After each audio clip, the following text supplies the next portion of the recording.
CD4. "While we have time, let us do good," she says. "The Japs are coming. Everybody's getting out. Stewart Highway's going to be full of buses and cars and army troop lorries. They'll be stuck in town for hours." "What if they're not in town?" the night sky asks. "What if they're just at Aubrey's house, sipping moonshine in the old shed?" The thought of Aubrey fills Molly's arms with warm blood, and she tenses her muscles, and she bashes the tin against the rock so hard her gritted front teeth feel set to crack.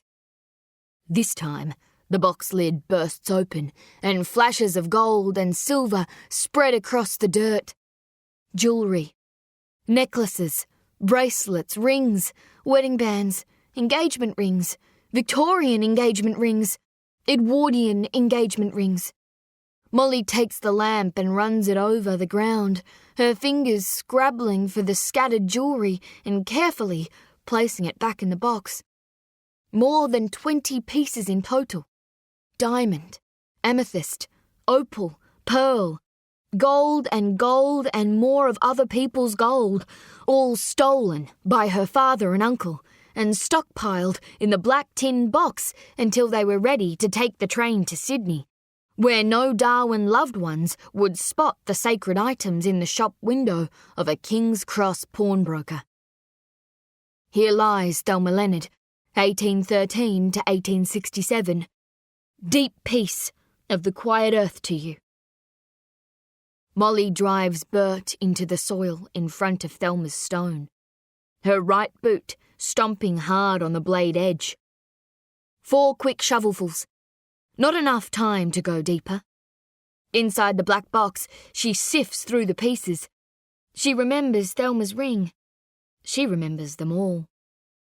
A small sapphire in a crystal setting, the same square shape as Thelma's gravestone. Molly drops the ring into the hole and fills it in, flattening the dirt with 4 hard whacks with the back of Bert's blade. On the eastern edge of Hollowwood, amid a cluster of flat, square tablet headstones, Molly stops at the grave of Phyllis Quinn, 1865 to 1914. There shall be no darkness. There shall be light and music. When she reads the epitaphs, Molly hears human voices, as if the grave's owner is talking to her, and maybe that was the intention. Phyllis Quinn's voice is eloquent, a touch of Irish in it, musical. Phyllis played piano. Phyllis sang Irish lullabies to her children, and there was no darkness in the sunroom of her 2-story Darwin home. There was only light and music. Molly digs her hole, drops the flower brooch inside it, returning it to its rightful owner, the single pearl bud inside the flower buried with a single shovel load. "I'm sorry, Phyllis," Molly whispers. And Molly moves on through the cemetery, corner to corner, grave to grave, returning the objects Aubrey and Horace robbed from the dead. A pink sapphire engagement ring replaced in the grave of Sarah Hill. "To undreamed shores," Sarah says on her headstone. 3 turquoise balls like blue moons set into a gold ring go back into the grave of Julia Hancock, and Julia's words on her headstone are Molly's reward. "To live in the hearts of those we love is not to die." More life lessons, more messages from beyond. A silver enamel bird pendant for Geraldine Lamb. "Whither thou goest, I will go." A ruby and diamond ring for Eva Gordon. "We come whirling out of the nothingness, scattering stars like dust. The stars made a circle, and in the middle, we dance." Crystal pendant earrings for Agnes Herman. "Because I have loved life, I shall have no sorrow to die." A black opal ring for Marilyn Prince. "I am now deathless. I know this orbit of mine." Just words on red granite grave. Lessons. "I know I am deathless," Molly tells the night sky. "I know this orbit of mine cannot be swept by the carpenter's compass." Marilyn Prince does not lie. the night sky says back to her. Walt Whitman does not lie, Molly says. Dad said my mum was always talking about that line on Marilyn Prince's headstone, and she asked anyone in town with half a brain what it meant. Someone in a mobile library told her it was by an American called Walt Whitman. Molly flattens the dirt with Bert's blade. My foothold is tenoned and mortised in granite, she says, reciting more Whitman. I laugh at what you call dissolution, and I know the amplitude of time. And a voice in darkness adds to those lines. But it's not the night sky. The voice in the darkness is deep and muddled, drunken. I bequeath myself to the dirt to grow from the grass I love, the voice says. And Molly turns to the voice, raising Bert the shovel to defend herself. If you want me again, look for me under your boot soles. Aubrey Hook staggers into Molly's lamplight. The girl draws a sharp, deep breath. Her uncle holds a single-shot .22 caliber rifle in his right hand, rests it on his right shoulder, wobbles it up there dangerously like it could swing around to Molly any second now. You will hardly know who I am or what I mean, Aubrey continues, still reciting Whitman, that I shall be good health to you nevertheless. And he struggles to say the words with all the white spirit inside him. He's all shadow, his black hat and his moustache the colour of the shadows passing across the lamplight.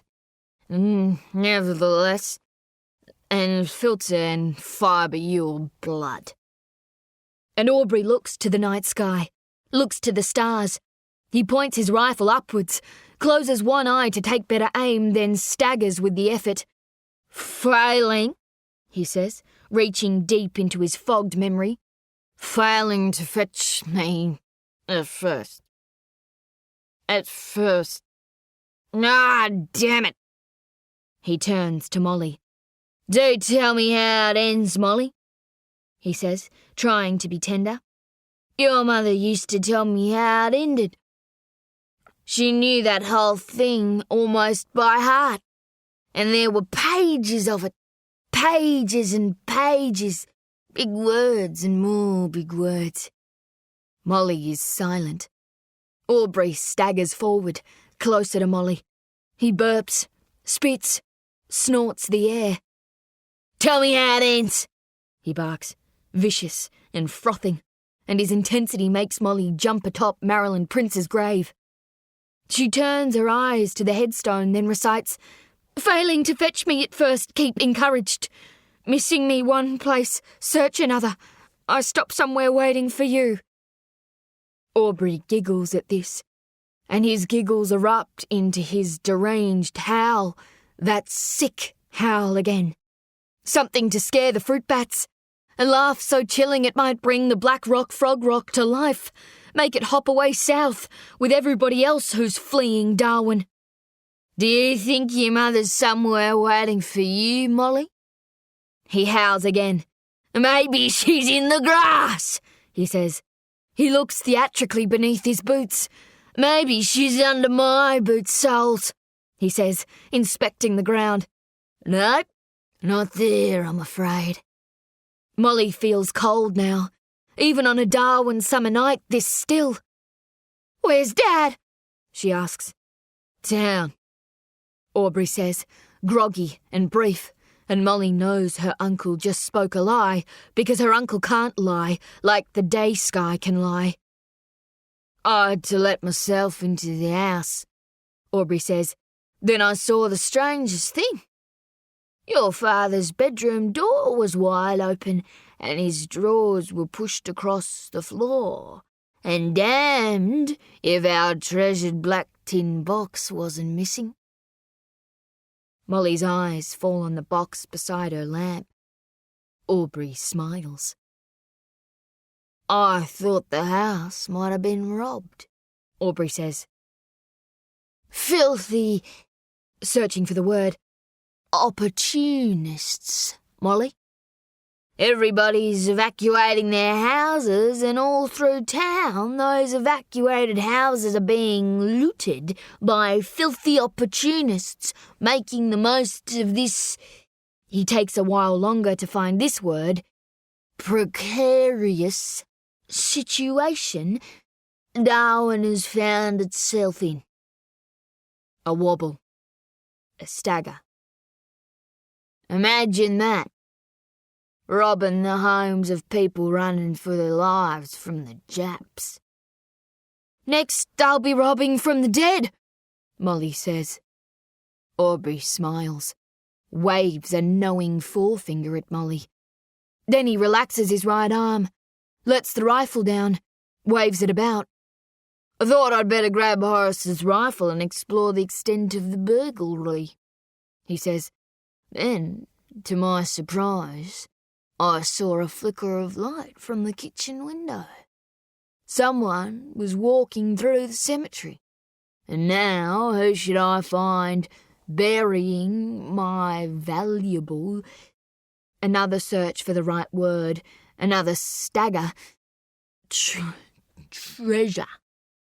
"It doesn't belong to—" "Be quiet now, child," Aubrey snaps. "You talk too much, child. Maybe that's why you talk all that gibberish to the sky. There's nobody left on earth who can stand listening to your drivel." He moves closer to Molly. He leans down and takes the lamp by its hooped wire handle. His eyes settle on the duffel bag hanging over Molly's shoulder. "Hand me the bag," he says. Molly reluctantly slips the bag from her shoulders, hands it to her uncle, who tips the contents onto the ground by his boots. Canned goods and utensils, water, a thick black book with yellowed pages. Aubrey squats down to examine the book's spine. "The complete works of William Shakespeare," he reads. He stands once more. "You going somewhere, Molly?" he asks. "You disappearing into the bush again? You're about to get yourself lost in the godless wild again?" "I'm going to find Longcoat Bob," Molly replies. Aubrey laughs, the lamp moving in his hand, sending light to new points of darkness. "And why?" Aubrey shakes his head, piecing his words together slowly. "Would you seek to find that snaky sorcerer, Longcoat Bob?" "I'm going to ask him to lift the curse he put on our family," Molly says flatly. Aubrey howls with laughter. "Ha! Of course, the curse," he says. "You still believe in curses, Molly?" He nods his head vigorously. He moves closer to her from the shadows. He hisses at her. "You still believe in sorcery?" She doesn't look at him. He's Medusa from the shadows. "Even after everything I've told you about Tom Berry," he says, closer still. "How many times do I have to tell you, child, that some children are born into this world destined to lead lives of pure and unavoidable misery?" He extends a crooked right forefinger and he taps it hard 3 times on her chest as he says, "And you are, tap, quite simply, tap, one of those children, tap." Aubrey turns and tilts his head to the stars. "You can't blame Longcoat Bob," he says, snidely, waving a finger at the sky. "Blame God. Blame your precious sky. Blame your shimmering stars." He turns to Molly. He snarls at her. The shadow snarl. "Blame your mother," he says. He laughs, staggers on his feet again. "I was there, Molly," he says, his drunk head bobbing on his shoulders. Molly can't resist Medusa. "Where?" she asks. "When your mother gave birth to you," he says. "I was there." His drunk legs move beneath him, but his head returns to the stars.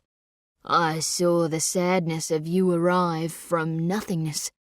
1 minute your sadness was not in this universe, and the next minute it was. His hands make a mushroom cloud. Poof!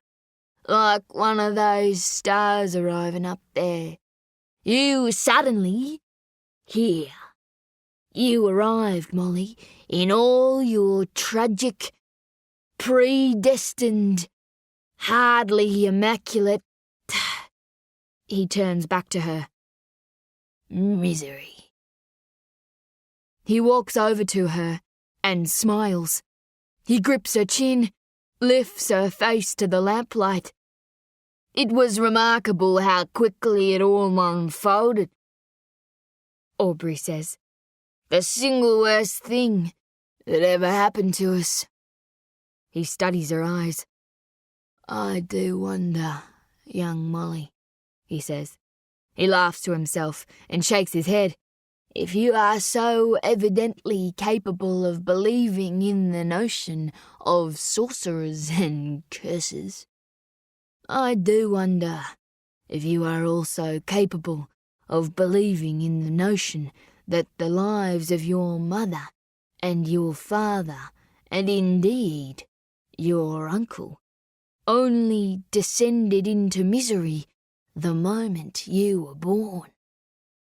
I wonder if you have ever considered the possibility, Molly Hook, that there was a curse given to this family, and that curse was you.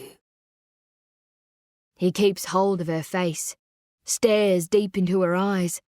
Molly gives nothing away. Her uncle smiles.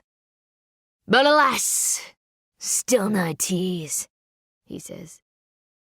Aubrey staggers backwards 4 paces, then drops himself down on his backside on the hard dirt and grass, rolls himself a smoke. Molly watches him lick his tobacco papers. I will never be afraid, she tells herself. I will feel no pain. Rock is hard, can't be broken. You ought to believe in Longcoat Bob's curse, she says, because it has passed to you, Uncle Aubrey. I know this now. He does not look up. What makes you so sure?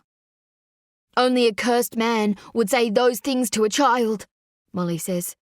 That curse has got into your heart and turned you black. You're only shadow now, Uncle Aubrey. He lights his smoke with a match. I won't argue with that, he murmurs. Then he sucks on his smoke and exhales slowly, the grey smoke floating across the nearby gravestones like the souls of their occupants escaping. Now, tell me, Molly, Aubrey asks, waving the smoke away. How do you intend to find the elusive Longcoat Bob in all that deep country? Molly rests her backside on the soil, tired. The sky gift, she says. Aubrey smiles. But of course, Molly Hook's magical gift that fell from the sky on the day her mother abandoned her like a lame fawn. Molly shakes her head in disgust. I will never be afraid. I will feel no pain. It was a map leading right to Longcoat Bob's gold, and you took it from me, and you threw it away because you were so angry and so stupid, Molly says. Aubrey stands, moves back closer to his niece. Molly stares him in the eyes. You couldn't see a thing because you were just a shadow, she says. Aubrey's menace as he moves. Aubrey's curiosity. You couldn't see that you held all the gold you could ever want in your hands, Molly says. He scratched a map on that pan and he wrote directions on it. Aubrey nods and he kneels to stare deep into her eyes. The man was a lunatic, child. Molly shakes her head. She will tell him now. She will show him. She remembers what she read on the bottom of the pan. She remembers the dark place, The banks of Blackbird Creek. The longer I stand, the shorter I grow, she recites, chin up, knowing and defiant, and the water runs to the Silver Road, her uncle says, finishing her sentence. Molly is stunned, gut-punched by her uncle's knowledge of those words. Aubrey laughs, shaking his head. By the end, Molly, your grandfather was scratching his loopy ramblings on anything he could put a pocket knife to. The scribbles of a broken prospector who had spilled his marbles long ago. Molly shakes her head slowly while her uncle nods his. The man was brain sick, Aubrey says. He lost his mind just like his daughter lost hers 2 decades later, and just like his granddaughter is losing hers before my very eyes. But he didn't write them directions for you, Molly says forcefully. He wrote them for someone who was graceful, someone who was poetic. That Silver Road is out past Clyde River, and I know how to find it. You'll never know, because you're not poetic, and you're sure as shit not graceful. Molly closes her eyes and braces for the palm across her face, but it does not come. She opens her eyes again, a puff of Aubrey's smoke, a long pause, another exhalation into the night air, the thin eyes now of Aubrey Hook, the shadow forming around him, the blackness. And how exactly will you find it, Molly? He asks. Molly shakes her head. She spits her words more than she speaks them. I'll never tell you. Aubrey grips his rifle, moves closer to Molly. Poor Molly Hook, he says. Mad little gravedigger girl. You think if you find that Silver Road, and you'll find Longcoat Bob? And what do you think Longcoat Bob's going to tell our little gravedigger girl? Do you think Longcoat Bob's going to tell the gravedigger girl what happened to her mother to make her so sad? Do you think Longcoat Bob has all the answers? Do you think he'll tell you why she left you behind? He holds the lamp to her eyes, so close that the heat of the lamp flame warms the invisible hairs on her cheek. He whispers, Is it her you're always talking to up there in the sky? His breath smells like turpentine. His lip spit lands on her cheek and chin. Failing to fetch me at first, keep encouraged, he recites. Missing me one place, search another. I stop somewhere, waiting for you. Do you think she's waiting for you, Molly? Do you think Longcoat Bob's gonna tell you where she is? Aubrey steps back, looks across a lane of headstones. Then he points the rifle at Molly's heart. Let me show you exactly where she is.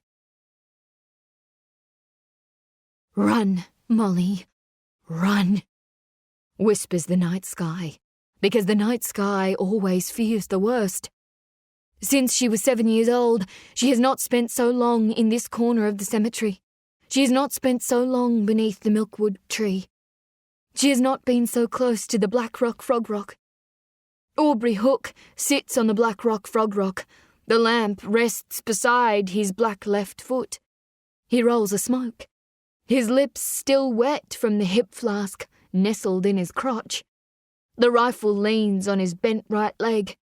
Molly Hook stands inside a hole in the earth, only 1 foot deep so far. Bert's blade in the process of going deeper. The gravedigger girl does not respond to the sky. Your grandfather was not brain sick, Molly, says the night sky, because the night sky never lies. You are not losing your mind, Molly. It is, in fact, your uncle who is losing his mind. Molly digs, blade into dirt, boot onto blade. He's going to leave you here, Molly. He's going to bury you with your mother. Do you hear me, Molly? Do you understand? You are digging your own grave. Molly pauses, looks up from the hole at her uncle. The lamp lights only one side of his face. The rest is shadow. A black moustache, wet from spirit. Strands of brown bush tobacco caught in the nest of hair above his invisible top lip. Molly leans down once more, takes Bert's tall wooden handle. She turns around in the hole so her back is facing her uncle. She digs. Why is he doing this? Molly whispers into the dirt. You know exactly why he's doing it. Longcoat Bob's curse, Molly murmurs, shoveling another load to the surface. That sounds like one of those gentle lies the day sky would tell you. Molly digs, heaves to the surface a heaped blade of soil the colour of chocolate cake. But I know you, Molly, and I know when you know the truth but are too afraid to tell it. Molly digs Bert hard into the dirt, rests her aching right arm on the handle for a moment, stares up at the stars sprinkled across the black sky. He wants me gone, Molly says. Why? Asks the night sky. I make the shadow. Why? Asks the night sky. I remind him of her. Who? Asks the night sky. Her, Molly says. Mum, I saw the way he looked at her. I saw the things he wanted to do to her. I saw his envy. I saw his lust. The poet's all right about it. I saw it in his eyes. I saw it in his shadow. Molly returns to her digging. Stop talking to the sky. Ignore the night sky, she tells herself, but the sky keeps talking to her. You saw a question, Molly? I don't want to ask it, she says. You will feel no pain, Molly. You will never be afraid. I know what the question is. You have always known the question. Molly stabs Bert into the dirt and looks up at the night sky. What did he do to her? The night sky says nothing, and that's how Molly knows she asked the right question. You can save me, Molly says. How can I possibly save you from up here? Asks the night sky. A sky gift, Molly says. The night sky says nothing, and that's how Molly knows the night sky is thinking. Do you remember what I told you? Keep your eyes on the sky, Molly says. Keep your eyes on the sky, Molly Hook. The night animals of Hollowwood can see all of this curious scene.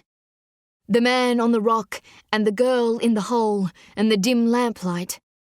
The fruit bats in the trees. A black-headed python on a cool air night hunt, slipping behind the black rock frog rock, unseen. 2 possums bouncing across to a high branch in the milkwood tree, which are startled by the lamplight. A saggy-bottomed wombat lumbering towards the hole, suddenly frozen stiff by the sound of Molly's voice. Drink break? She asks, turning to face her uncle. Aubrey's head is down. He spits a strand of tobacco from his bottom lip. No breaks, he says.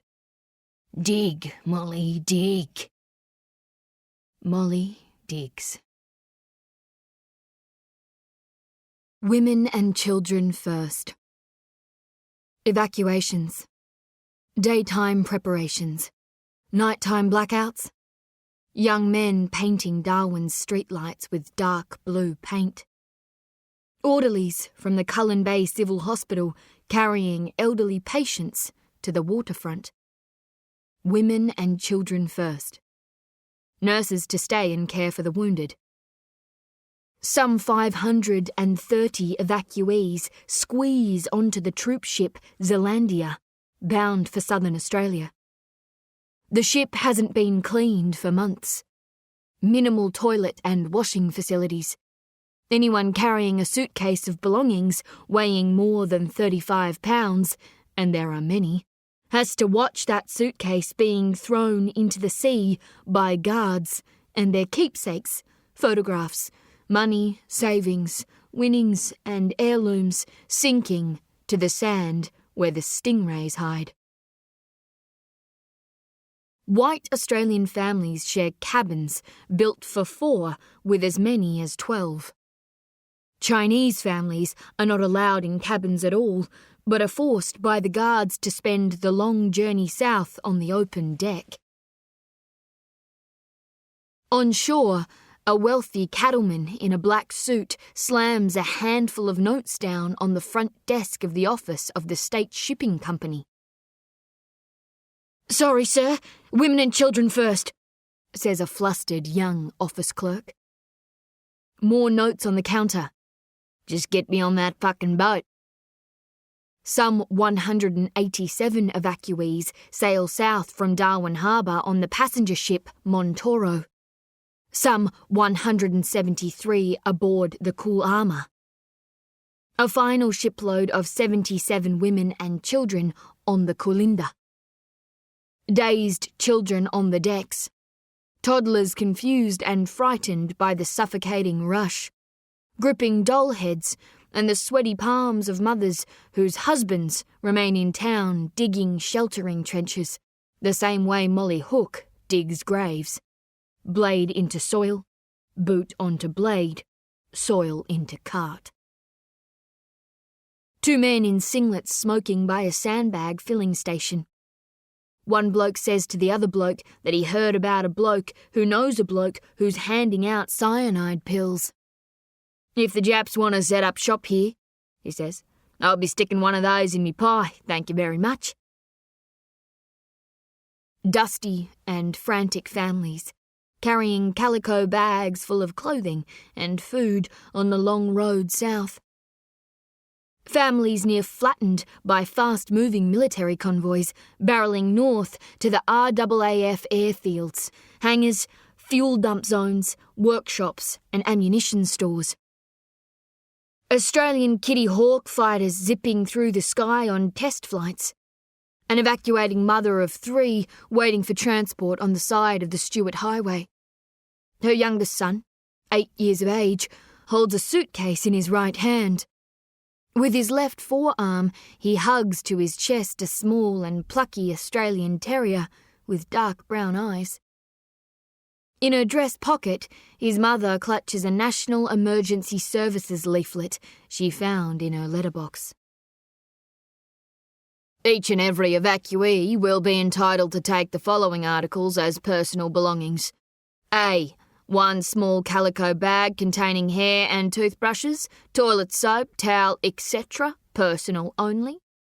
B. 1 suitcase or bag containing clothing and such shall not exceed 35 pounds gross weight. C. A maximum of 2 blankets per person. D. Eating and drinking utensils. E. 1 2-gallon water bag filled for each family. F. No evacuee shall take or attempt to take with him or her any domestic pet, either animal or bird, and any such pets owned by the evacuees should be destroyed prior to the evacuation." The mother gives the boy a look he knew was coming. Grim wartime pragmatism. He hands her the dog, and she walks it into the scrub lining the Stuart Highway. A town of men now. Men who spend their days as clerks and shoe salesmen and taxation officers are rushing through the streets carting the sands that fills the sandbags that will cushion the impact of dreadful things the Japanese plan to drop from the sky. Men who are trawlermen and house painters and fencers and farmers by day are being taught by shipped-in Australian Army recruits how to feed ammunition to a Lewis gun, while more seasoned soldiers oil anti-aircraft guns on the oval in the centre of town, and another on high ground at Fanny Bay, north of town. Men are loading 28-pound shells that can soar 6.5 miles into the sky. Blazing heat. Soldiers in singlets and shorts, socks and boots. Weary gangs of longshoremen working round the clock, splitting shifts among their full complement of 252 wharfies, unloading shipped armaments, depth charges, TNT and other explosives, from the hulking 6,000-ton, 393-foot-long cargo vessel Neptuna, moored off Stokes Hill Wharf. Across town, some families refuse to leave the homes they've worked for because they lack trust. They don't trust the Northern Territory administrators giving the evacuation orders. They don't trust their neighbours. They don't trust the police, and they don't even trust the Japanese to make it all the way to Darwin. But dawn comes, as it always does, and the sky is the colour of 19th of February 1942, as it can only be once. In the Tiwi Islands settlement of Ngui on Bathurst Island, 50 miles north across the sea from Darwin, Father John McGrath carries out his morning duties as head of the mission of the Sacred Heart. A dry, hot day. Father McGrath says his morning prayers, has his breakfast, moves through the island mission where some 300 Tiwi Islanders are working in the fields, tending to gardens, and younger missionaries are making their way to the island school. He laughs with the islanders. He believes in humour and the words of Matthew. Whatsoever you do to the least of my brethren, you do to me. He has lived with the Tiwi Islanders here since 1927. He speaks their language. Some call him the Apostle of the Tiwis. Others call him John. He will one day be called grandfather by these people, and many years from now they will bury him in the red earth of this paradise island, with the sons of the island's oldest women taking turns to gently shovel the dug soil back over his resting corpse. Nampungi, they will whisper. Goodbye. The sound reaches the island first. The vicious snarl of that sound, the growl of it, the wasp of it, the tiger of it. A violent symphony of 3-blade propellers slicing air and overworked engines spitting smoke. The Tiwi farmers lower their tools and turn their heads to the blue Pacific sky. Father John McGrath raises his head with them. He believes in things that take place beyond that sky, but he can't quite believe this sight he now sees beneath it. A great and terrifying swarm of grey and green and silver aircraft in arrow-shaped attack formation. Red, rising sun circles painted on the undersides of their wings, heading southeast to Australia. But also somewhere more specific, and the name of that evolutionary wonder enters the mind of the priest.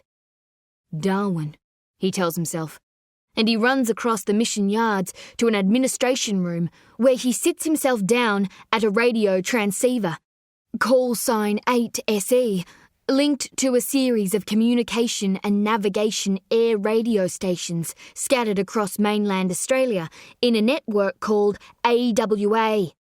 Amalgamated Wireless of Australia. He speaks urgently into the transceiver's mouthpiece, sends a message to the AWA Darwin Coastal Station, call sign VID. 8SE to VID, he says. Big flight of planes passed over going south, very high, over. And a scratchy radio reply is returned from a duty officer in the Darwin Coastal Station. 8SE from VID, message received, stand by. But Father John McGrath cannot stand by because his heart and his legs are telling him to run, telling him there is already something raining from the high blue sky that is tearing up the red soil of Ngui settlement, something splitting through timber rooftops and stabbing through walls. Many years from now, around Father John McGrath's grave, the oldest Tiwi women will speak of the priest's bravery and goodness on that morning of 19th of February 1942. How he cared for them and led them to shelter, shielding them with his own God-given life. Some will refer to that fire and metal rain as machine gun fire. Others will simply remember it as war. A whole world war that fell from the sky. Night skies tell no lies. Her mouth is dry, and she longs for the mattress in her bedroom, and she longs for the road out of Darwin, or the train to Alice Springs, or the saddle on Danny the colt who runs like the wind blows. Molly digs slowly. She digs for so long that the sun comes up over Hollowood Cemetery, and the cemetery stones surrounding Molly and the hole dampen with dew. Soon, the hole is deeper than Molly is tall. Aubrey stands at the foot of the grave, watching her dig. His flask is empty, but what he's drunk in the past 24 hours will keep him staggering for a while longer. During her 5th hour of digging, Bert's blade strikes something hard that Molly mistakes for rock. She drives harder with the shovel and feels an object beneath the dirt break into pieces. Her right hand reaches deep into the soil and emerges into the morning light again, carrying a handful of brown dirt and fragments of her mother Violet's shattered shinbone.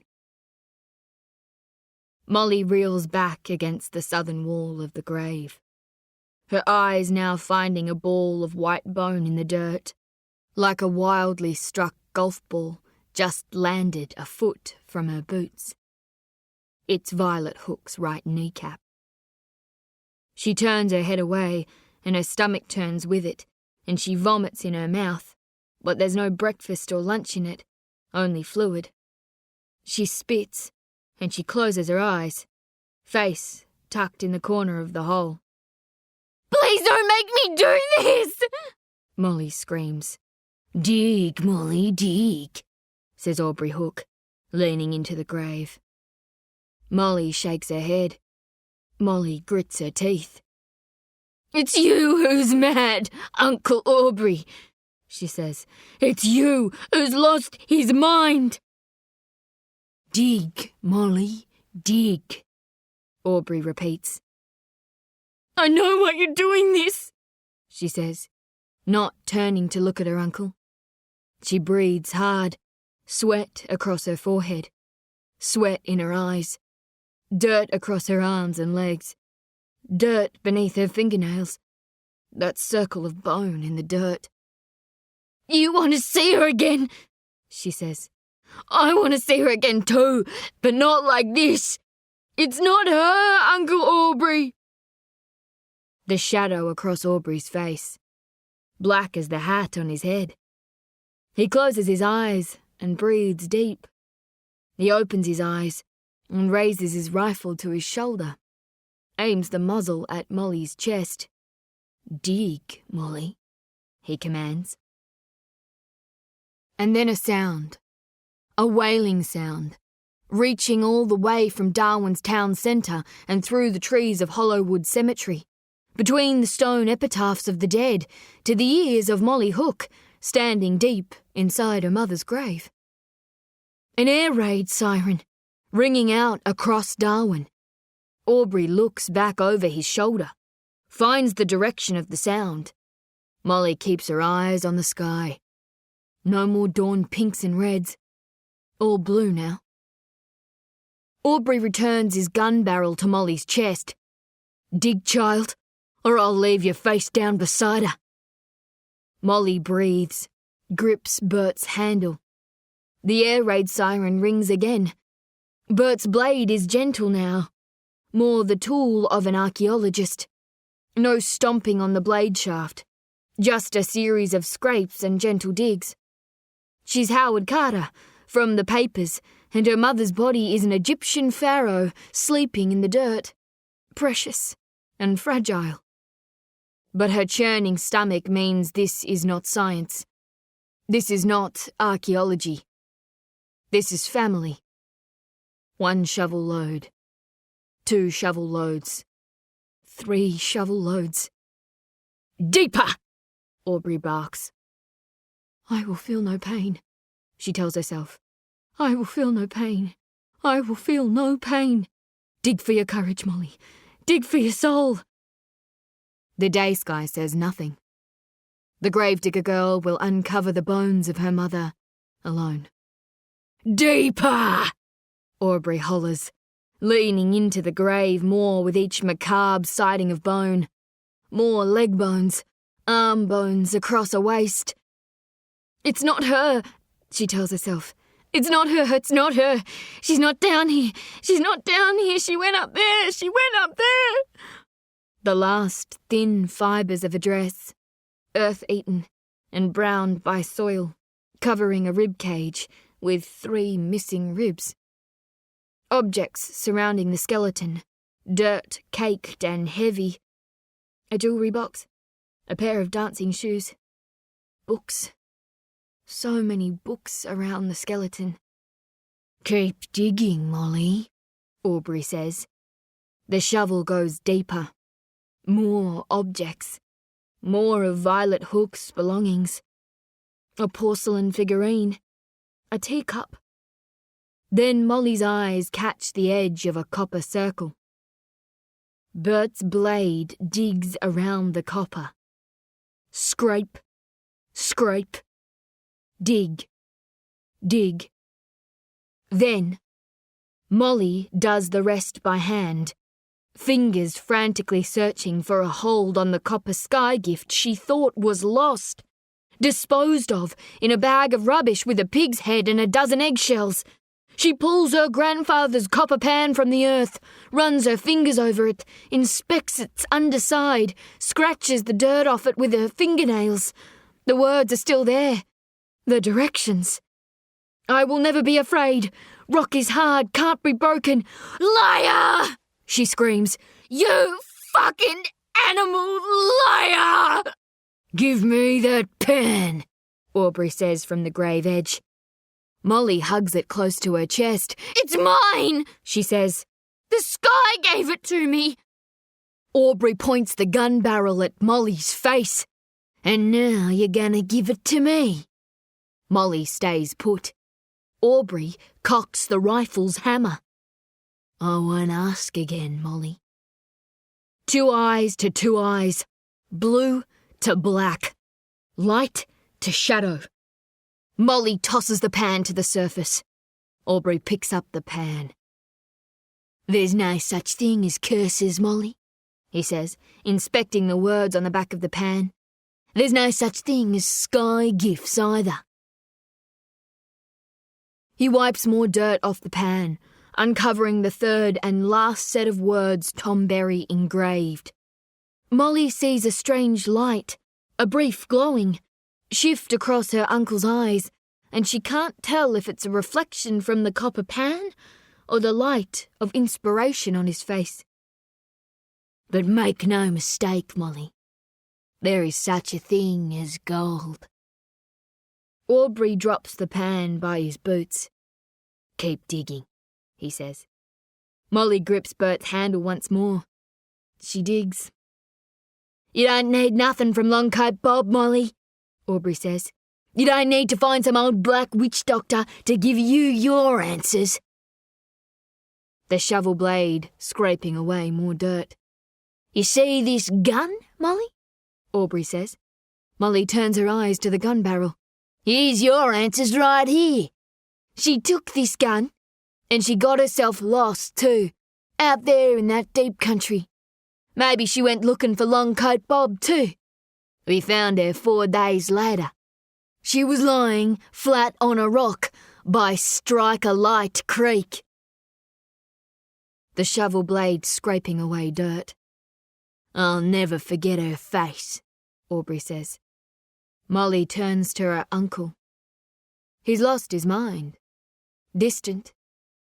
Your mother had a nice face, he whispers. He snaps back to the moment.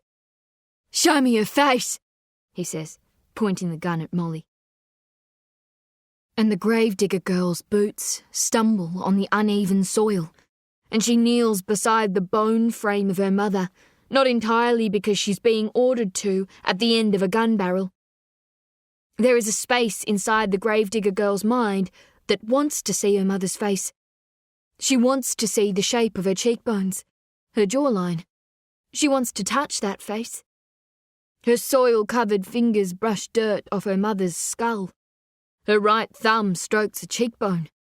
She's dreaming this, she tells herself. She's been dreaming since she was standing outside Ward's boutique, staring at that sky-blue dancing dress. She can do things like this in her dreams, kneel beside her mum like this, touch her bones. She can find beauty in the act. She can make it tender. 2 nasal cavities. She loved this woman, so she can love this bone face. The smooth bone bowl that once carried her left eye, now carrying a collection of soil that Molly dusts away as carefully as she dusts off Bert's blade at the end of a long day's digging.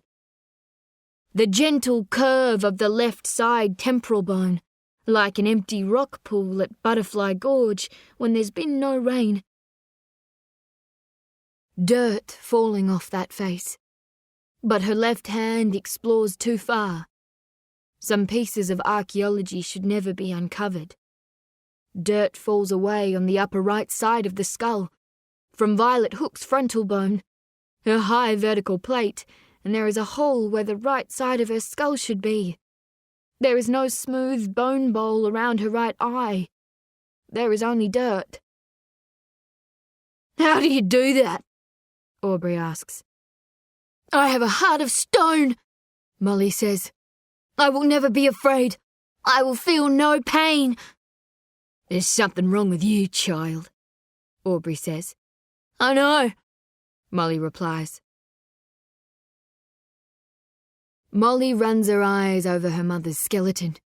"It's not her," she tells herself. "It's not her, it's not her." She lingers on the chest bones. But it is her. She is here. She is down here too. There is a thin sheet of worn dress material stuck to her upper chest bones. Her mother's heart once beat beneath that fabric.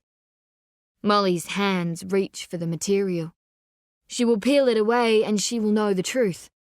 The night sky truth, not the day sky truth. Night skies tell no lies. But then a voice from the surface. "Get away from her, Molly!" Molly swings her head back over her shoulder. Her father, Horace, stands beside his brother at the edge of the grave, 5 feet above her. He holds a long pickaxe in his right hand. The sight of her father makes Molly snap out of her dream, snap out of her deep grave fever. She reels back. "He was gonna shoot me, Dad," Molly says. Aubrey howls, a frenzied guffaw. He slaps his knees grandly. He adopts the voice of a 12-year-old girl. "He was gonna shoot me, Dad," he howls. He staggers to his left, finds his footing at the edge of the grave, then his face goes dark in an instant. "Have you seen what your child has done?" he asks. 2 hands on the rifle handle, balls of saliva gathering on his moustache. "I've seen what you done to Greta," Horace says. "You went too far this time. She came into town, Aubrey. She told the police. If we survive these Japs, they'll be coming for you." Horace takes in the scene. His gravedigger daughter, the open grave, his grave older brother, his grave shadow. "Your wheels have come off the train tracks, brother," Horace says.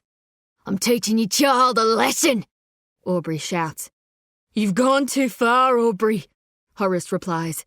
He stares at his brother while he speaks to his daughter. "You come up out of there, Molly." Molly moves towards him along the uneven surface, stepping on a glass box that breaks beneath her boots. Her father leans down and offers his right arm. Molly grips it with her right hand and is hauled to the surface with Bert the shovel in her left hand, her muddy boots tearing dirt from the grave walls. "Go back to the house, Molly," Horace says. "No," Molly says. Horace turns to his daughter. Aubrey laughs. I'm never going back inside that house, she screams. It's cursed! The whole graveyard is cursed! Molly spots her pan at Aubrey's feet, and she rushes for it. Pick it up, Molly, and run for your life. Dig, Molly, dig. But Aubrey stops Molly in her tracks by swinging the gun barrel towards her chest. You gonna attack me, Molly Hook? Aubrey asks. You are brave, aren't you? Braver than my sorry little brother here, that's for certain. He waves the gun barrel. Get over there beside your father. Father and daughter standing on the edge of Violet Hook's grave. Aubrey points the rifle at them both, switching frantically between faces. I was just trying to give the girl some answers, he says. You know what I mean, little brother. Answers to the girl's questions. Do you have any answers for her, little brother? Molly turns to her father, briefly puzzled by these words. Let's calm down for a second, Aubrey, Horace says. You need to sleep this one off. Let's go back to the house. No, thanks, Aubrey says. Maybe the girl's right. Maybe the place is cursed. Maybe you two are cursed. Maybe I'd be better off without you both. Maybe you'd be better off in that hole with Violet. 3 pretty little faces all in a row. Molly watches her uncle's eyes. His eyelids are closing on him involuntarily. His head's rolling. He's tiring. I'm so fucking sick of digging holes with you two, Aubrey says. His eyelids drop down, open again. I think I need to get out of the grave-digging business, don't you? Get back into the gold-digging business. The sound of engines in the sky. The sound of gas and death and war. The wasp of it. The tiger of it. Molly's senses are sharpest, and she looks up to the sky first. Her father looks up next, and lastly, Aubrey turns his eye to the sky, and his face lights up like he's felt the breath of God, and his mouth falls open, and he laughs. He howls at the impossible sight of a Japanese air fleet moving as one perfect attack arrow across the vivid Darwin blue sky. His drink-skewed vision blurs, and the terrible fleet doubles, triples in number. And he thinks of locusts. He thinks of plague. He thinks of the great ending. Insects, he says. Buzz! He screams at the locusts. Buzz! He screams at the sky. And he howls with laughter. He's still smiling when he turns his face back towards Molly Hook, and the flat back blade of Bert the Shovel smashes into the left side of his face. More arrows of Japanese aircraft now, and Molly rushing for her grandfather's prospector's pan. She scoops it up from the ground and dashes across the graveyard. Get under the house! Her father screams. Aubrey Hook falls to his right, staggers for 3 paces, then finds his footing again on a 4th. Blood runs from the inside of his left ear. His tomato-coloured face, his rage. He shakes his stunned head into action, and he brings the rifle to his shoulder and turns towards his fleeing niece. Run, Molly, run! Horace screams as he drives his shoulder high into his older brother's ribcage, now exposed by Aubrey's raised right arm. A rifle shot explodes aimlessly into the sky, and Horace and Aubrey roll onto the dirt hard, the way shot black buffalo roll onto dirt. And the Hook brothers of Darwin, Australia, twist and turn and wrestle and roll in the soil as 188 green and grey and silver Japanese aircraft soar above them. Some 81 Kate horizontal bombers, 71 Val dive bombers, and 36 Zero fighters in attack formations. The brothers scratch at each other's eyes and cheeks, and they scratch at their shared past. Horace's mouth finds the flesh of his brother's shoulder, and he bites deep into it. Aubrey's hands find his brother's Adam's apple, and he squeezes hard. Horace's left hand finds Aubrey's left eyeball, and his thumb pushes against that white flesh lychee organ. They are wolves, both, and they want blood. But blood is flying through the sky above them. "Run, Molly, run!" hollers Horace Hook through his choke-gripped neck. Molly runs. Past headstones and trees, towards the flat yard that leads to the cemetery house. Then, a whistle sound, like a boiled kettle whistling. The largest kettle ever boiled, and this impossible kettle is falling through the sky. Now she hears other whistles, 5, 6 in chorus, giant boiled kettles dropping towards her. The whistle sounds seem to bend, like the very sound is fixed to a curved wire in the air, and that wire is arched like a rainbow, and that rainbow ends somewhere in Hollowwood Cemetery. And the whistling gets louder and louder and louder, and she knows the falling kettles are getting closer and closer and closer. But she can see the cemetery house now, and she will go there, even if it's cursed, and she will hide beneath the house and lie flat against the downstairs concrete and wait all this out. Just Molly Hook and the brown snakes cooling their bellies. Run, Molly, run. Foot after foot, boot after boot. But the whistling, that terrifying whistling so loud and so close, it's falling on top of her. A sound is falling on her, a sound that has transformed in the sky into something physical. Now it's so near it makes her fall to the ground and put her head between her legs and her twig-thin arms over her ears and her scalp. And finally, the terrifying whistling ends in a violent explosion that rumbles across the earth and rattles Molly Hook's growing bones. Yard dirt rains upon her, and she feels like she's sitting beneath a tip truck, and a team of town labourers are unloading a tray of council dirt on top of her body, and she knows she must get up and run again because she will suffocate beneath all that flying earth.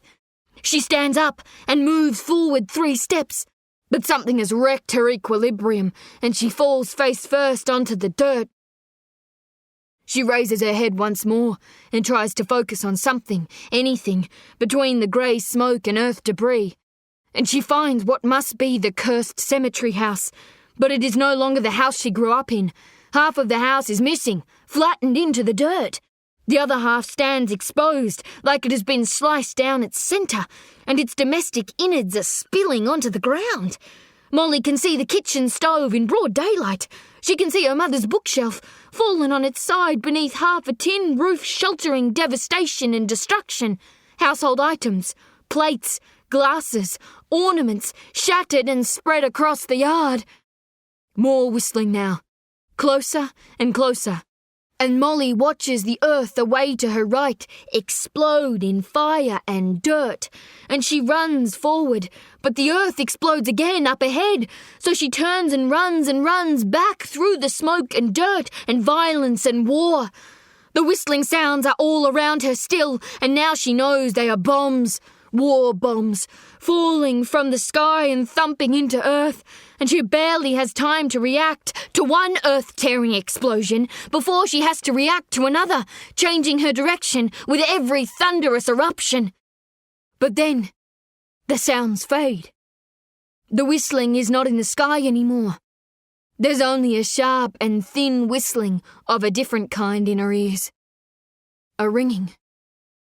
Run, Molly, run. She can't see her father and uncle. She can't see the scrub in front of her. She can't see the gravestones of hollow wood. Run, Molly, run! Foot after foot, boot after boot. Her heart, her cursed stone heart somehow beating for her, pulsing for her, moving her forward. Run and run and run, and then fall. Molly drops into a hole in the earth. Her feet land hard on uneven ground, and her body lands spine first on uncovered bones. She wipes dirt from her eyes and looks up out of the hole she's fallen into and realises she's in the grave she just opened. A rectangular prism 5.5 feet deep in the ground. She turns and finds her mother's hollowed-out face and draws a deep breath, then rolls instinctively off her mother's skeleton. Yet this hole down here feels safe, safer than what's happening up there. So she squeezes her body into the space between her mother's left arm bone and the grave wall. And there she stays. As another bomb drops somewhere on the terrifying land above her, she reaches instinctively for her mother's hand, the thin bones resting on the broken waist bones. Keep your eyes on the sky, Molly. Keep your eyes on the sky. And the edges of that grave become a window frame for Molly Hook. Then the smoke drifts away, and all that fills the grave window frame now is a rectangle of perfect blue sky, and the endless arrows of Japanese warplanes passing over it, dropping their bombs as they go. And time slows now, and all that exists in this world is that view from the grave, and those bombs look to Molly like bull ants. That's all they are, Molly. Bull ants. But that's a day sky lie, and the gravedigger girl is scared, so she squeezes her mother's hand. "Can you feel it, Mum?" she whispers. "We're on top now, Mum. Can you feel it? We're floating. We're on top." And seen from the daylight blue sky above, and looking down, and looking closer in and closer in through the smoke and the earth debris, they are mother and daughter, flat on their backs and hand in hand, waiting for war to stop falling from the sky. "We're on top, Mum," she whispers. "We're on top, Mum. We're on top, Mum." Blood flowers blooming. Black ants. From so high up in the sky, through the flat glass canopy window of a top-speeding Zero, all those scrambling soldiers and citizens of Darwin, Australia, look like black ants to Yukio Miki of Old Town Sakai. Helpless black ants, zipping in and out of concrete buildings, like the organised chaos lines of the black carpenter ants he'd stare at as a boy. He would rest his chin on his knee by a pile of firewood near his family's backyard incinerator and watch the lines of carpenter ants butt heads trying to figure out how they were going to make use of such a large plunder of wood. Yukio would run his boyhood fingers along the entry holes to the tunnel networks the ants had chewed inside the fire logs, and he'd wonder how creatures so seemingly disordered could create something so smooth and artful. And he would marvel for a full hour at the relentless industry of those carpenter ants, and then his heart would hurt when his father, Oshiro, would grip 2 logs filled with a whole microscopic civilization of black ants, a whole world built by toil, and toss them so casually into the incinerator. The heat of that stone box, the flames from it, the fire, all that yellow and red. Everything inside his cockpit is hot and rattling now. Too much noise up here.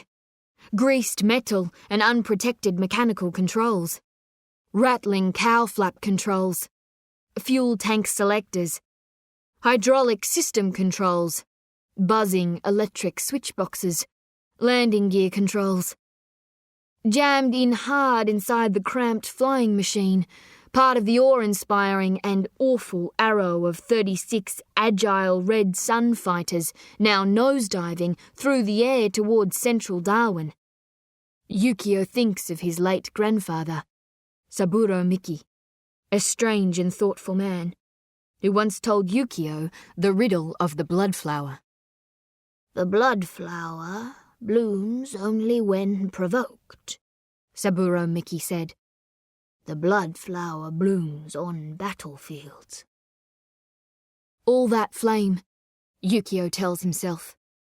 And he remembers Pearl Harbor. How he kept firing and hoping those American warship cannons would fire back, and a direct hit would end it all for him, and he would be at peace, because he could then stop firing. End it all with his honor intact. All that burning, he tells himself. All that yellow and red turning to black down there. Down there, where Darwin is being incinerated. Just like all those Japanese carpenter ants. All that work those people down there put into their little city by the sea. All set alight by Yukio and his brothers. The blood flowers are blooming across Darwin. The pattern of bombs dropped by the Nakajima B5Ns. Bloom, bloom, bloom. Yukio's left hand reaches for the gun sight fixed between his two 7.7mm machine guns. The Zeros will strafe a series of military installations. The Zeros will fire at anything in their way, and they will shoot those black ants in the back and in the front and in the side. And those black ants will not fire back, because they're not ready to. The low-flying Zeros on his left and right release their terrifying, strafing fire, and the machine gun rounds thump through concrete and dirt and human flesh. But Yukio Miki can't bring himself to pull his trigger. He cannot fire on all those fleeing carpenter ants. And if he cannot fire in this moment, if he cannot serve his brothers as he vowed, then he is a coward, and he is an enemy of his brothers, and the enemy must be vanquished. He reaches his right hand out to grip the photograph of Nara.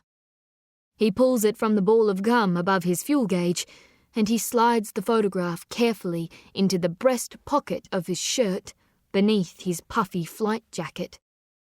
And he knows now what he must do. And so he searches through his glass canopy window for a building tall enough to fly directly into at the Zero's top speed of 500 kilometers per hour. But all the buildings of Darwin have been incinerated. Then he pulls back hard left on his flight stick, and the Zero suddenly veers away from the formation in an arcing left turn that makes no sense to his brothers on the wings beside him. But Yukio needs to fly away from here. He needs to leave the blood flowers blooming. He needs to find the sky again. And then he needs to find a mountain.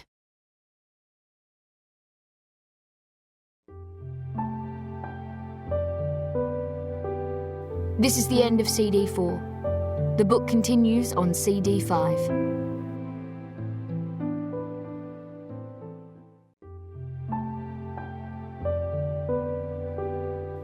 CD 5. The Bone Pillow. Molly wakes. She hears the distant sound of the air raid siren in town. Her head is on its side, and her eyes are adjusting to the image of her own left hand resting on the ribcage of her mother's skeleton. Her fingers brush the worn and damp fabric still pressed to her mother's chest bones. She needs to look inside. There are answers inside. Molly raises her head, rests her weight on her elbow. She stares at the square of fabric, and it might as well be a curtain. The kind of curtain one pulls back on theatre stages or sideshow alleys to reveal great wonders never before seen. She closes her eyes, and her thumb and forefinger grip a corner of the fabric, and she gently peels it back, tearing away a layer of clay or mud beneath it. Then the fabric rips, and Molly has to peel it back in strips. When she opens her eyes, she is staring at the insides of her mother's chest. Her mother's ribs have created a kind of home for something. This home is a pocket of air and dirt that has a ceiling of arching rib bones, and there is only one thing inside this home, and it is a rock, the size and shape of a human heart. A blood-coloured rock, like none she has seen before, nestling in a bed of dirt inside her mother's chest. A stone organ. Molly's left hand digs through the dirt at the base of the ribcage and scoops out handfuls of earth. At first, the rock won't move because it's fixed in place by old dirt beneath it. But Molly's fingers claw like a dozer bucket beneath and around it, and soon she gets a grip on it and works it back and forth until it breaks free from its dirt casing, and the gravedigger girl pulls the blood-coloured rock, the shape of a human heart, out through the base of her mother's ribcage. Smooth and crimson. Shaped like a strawberry the size of her father's clenched fist. Heavy in her hand.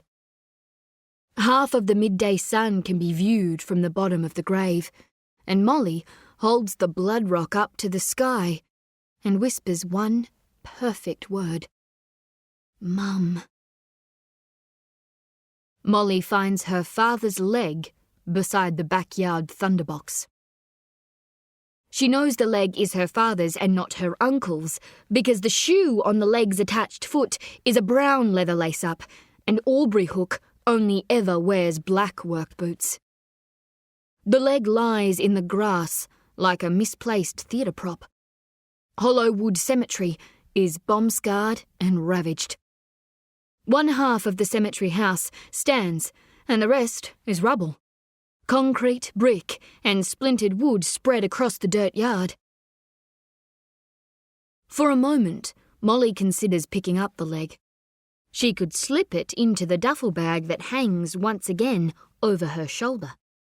But then she thinks of where she's heading, and she wonders what use she would have all that way out there for her father's bomb-severed but sensibly shoed left leg. Who belongs to that? Molly looks up to where the voice came from, keeping a firm grip on Bert's handle. Greta. The great Greta Mays, toast of Darwin, all the way from the theatre stage to the blitzed lawns of Hollowwood Cemetery, a Hollywood starlet. In the flesh, Molly tells herself. Such as that flesh is. Bruises across her arms, a black and swollen left eye, stitches across her face. Molly tells herself not to ask Greta about her eye, about her face, because she learned the hard way how humiliating it is to answer questions about visible cuts and bruises. It's my dad's leg, Molly says, staring at it. You okay, Molly? Greta asks. Molly considers this question. She doesn't respond. She turns and pads across the dirt yard, deeper into the cemetery. Greta follows. Greta moves slowly, and Molly notices. Greta's insides are hurting when she walks, and her right hand clutches the right side of her abdomen.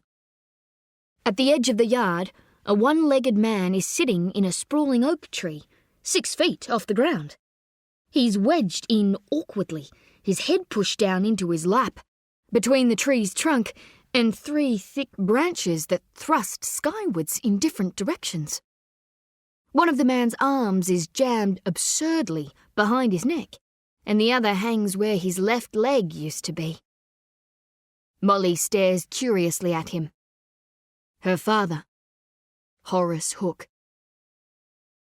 Molly, Greta says softly. Not a question. Not a suggestion. Just a name. Molly. Talk to me, Molly. Molly says nothing. She wanders deeper into the cemetery. In the long aisle formed by 2 rows of ornately carved headstones and slabs, a human figure crawls along the ground, hauling itself along on its elbows with regular, quiet, brute effort heaves. Dirt-caked and black, the figure moves like a leech, or like a black grave wraith that has slipped out into the light and now wants to flee back down into the dark. Molly and Greta reach the feet of the slow-moving carcass, and the carcass's owner, Aubrey Hook, senses them walking behind him. The girl, he thinks. The girl with her beloved fucking shovel scraping along the dirt. He drags himself on and on for another 20 long yards before he tires completely and turns his body around and rests his head on the edge of a stone slab inscribed in honour of the departed William Shankland, 1843 to 1879. I will lift up mine eyes unto the hills from whence cometh my help. Aubrey's eyes squint in the full sun. His face is black with soil and red with blood. He's reaching deep for breath, but he's too tired, too overwhelmed by the scene to catch a satisfactory gulp of Darwin's hot air. He sets his eyes upon Greta and Molly, who stand over him. What? He gasps. Molly and Greta simply stare at him. Greta's hand over her belly, the pain inside her. She looks at the man at her feet, the squirming monster, his tattered clothes, the sweat across his face, his arms and legs, the desperate movement of his fingers patting his own chest, confused, out of place here by this grave. Lost. Water, he says. He coughs hard, and the cough turns into a blood vomit that spills over his chin and onto his buttoned shirt.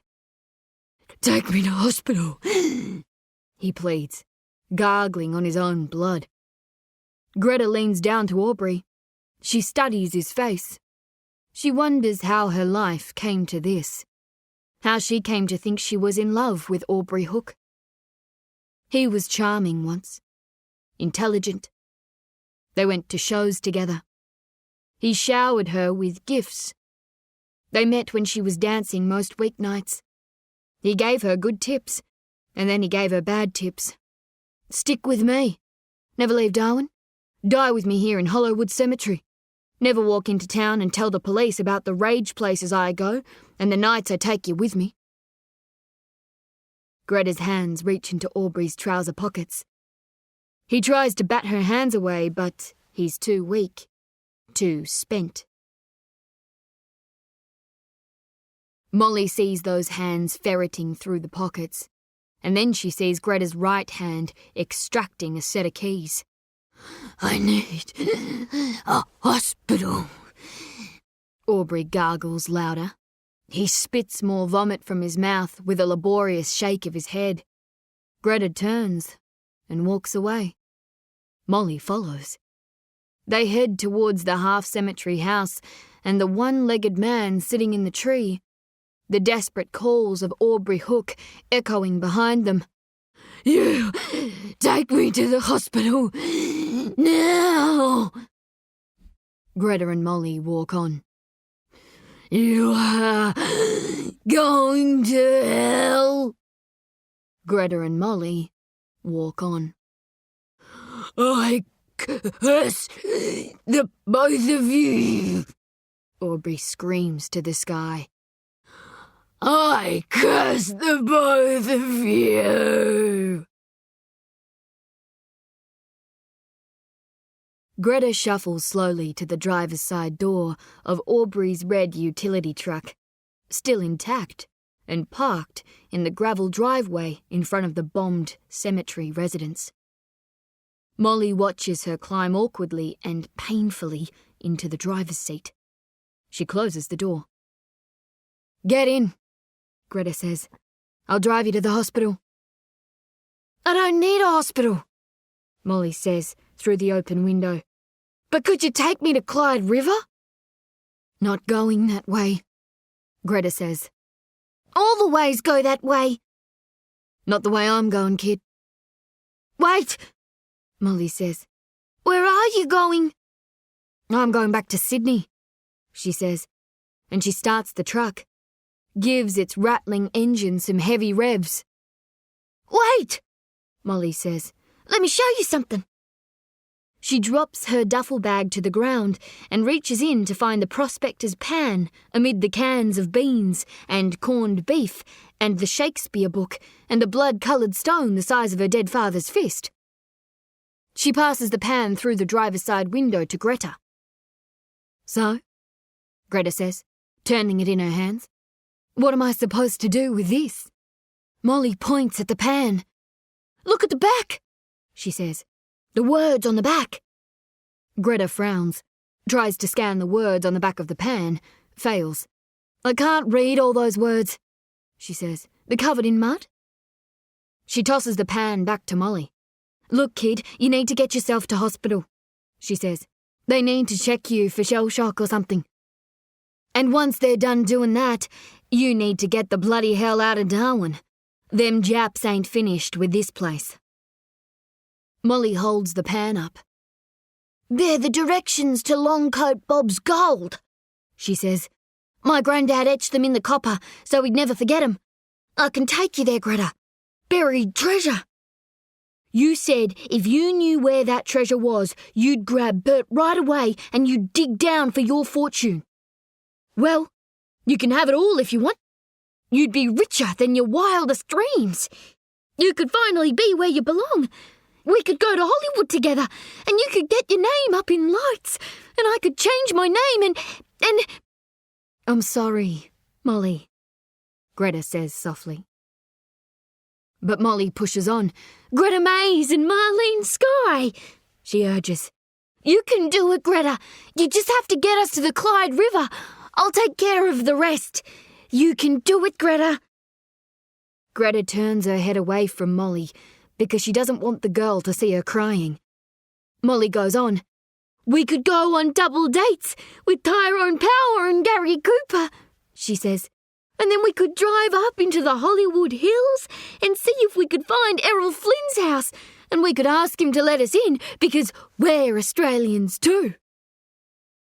Greta wipes her eyes, smiles, turns back to Molly.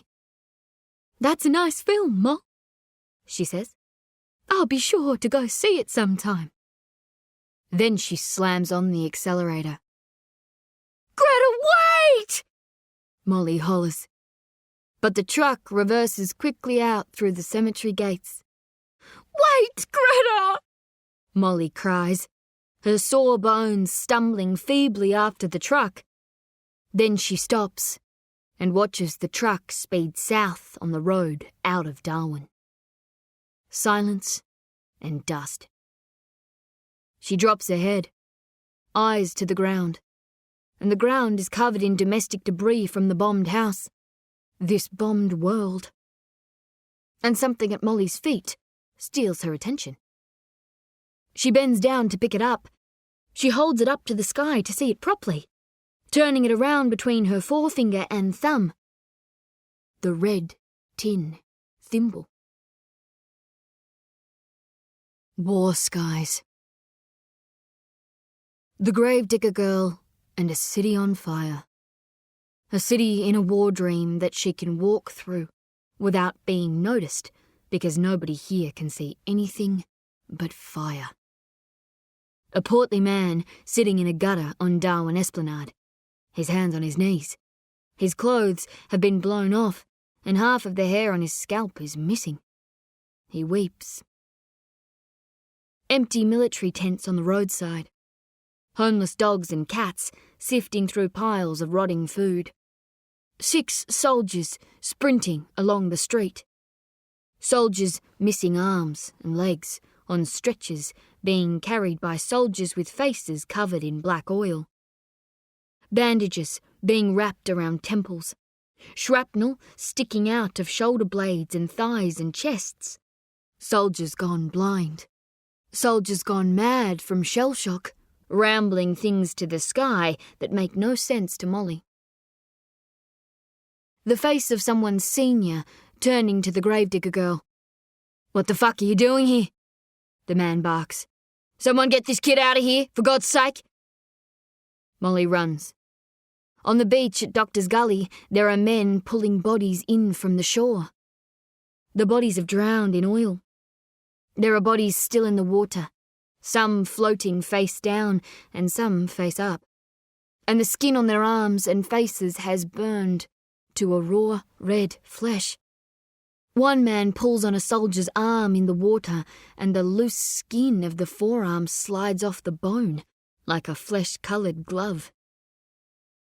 The smell of the dead mixing with the smell of exhaust and oil. The smell of cordite and burnt wood and burning buildings. Sailors in small boats lifting desperate swimmers into their vessels. Bodies on the beach shot in the back by warplane machine gun fire. In the mangroves of Port Darwin, 2 crocodiles feast on the carcasses of drowned American sailors. Terrified inpatients from the evacuated Cullen Bay Civil Hospital huddle beneath the sheltering cliffs of Cullen Bay.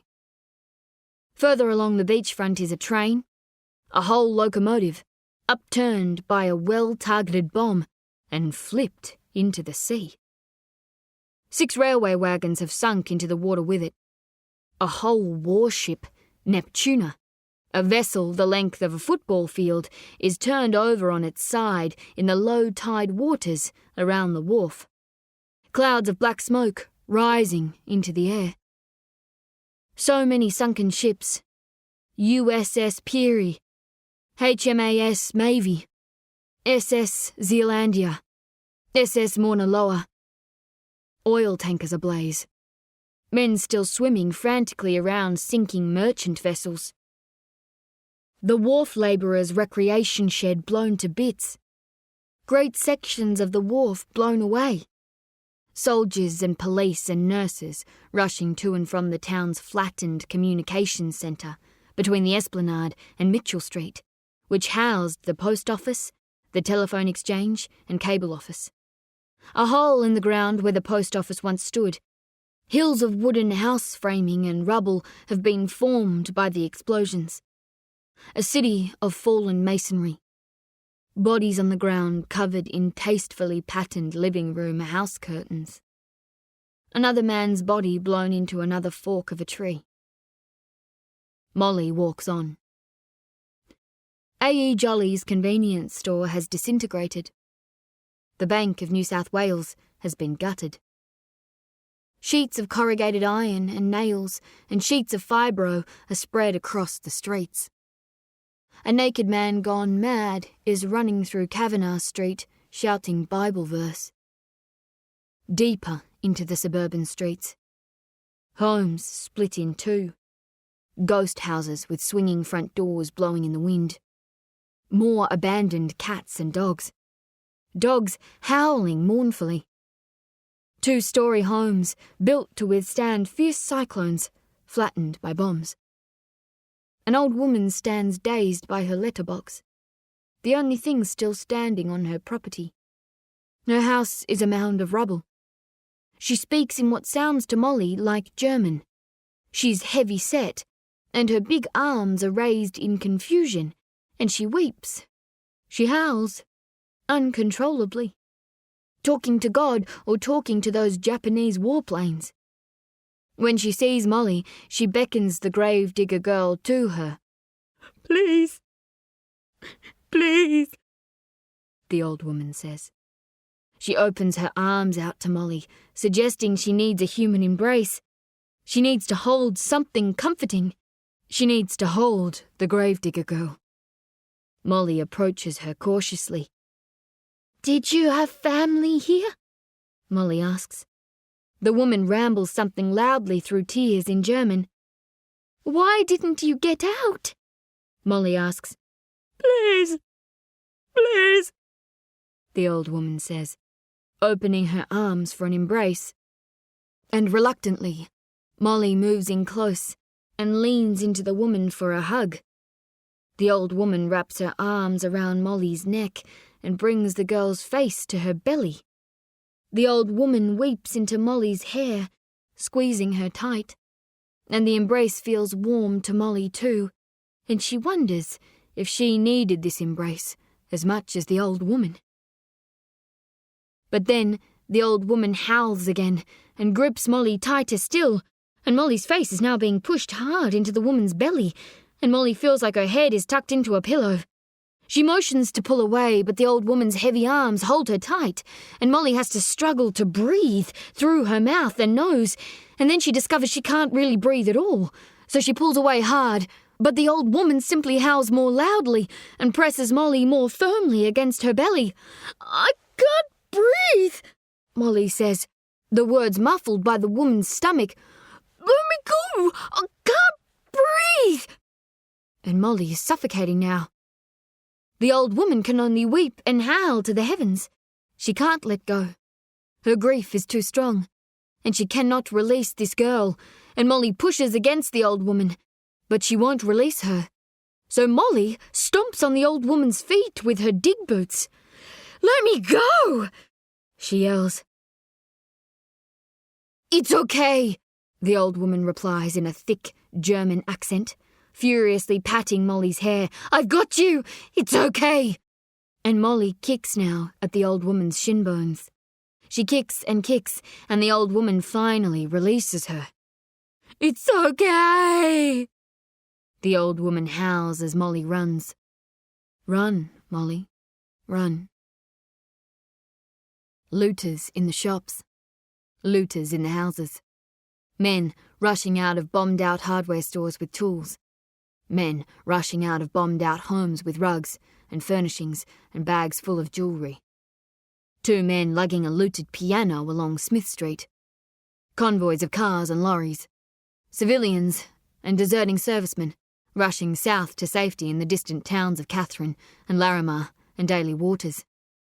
Shirtless and brave servicemen staying put to reload mobile anti-aircraft guns.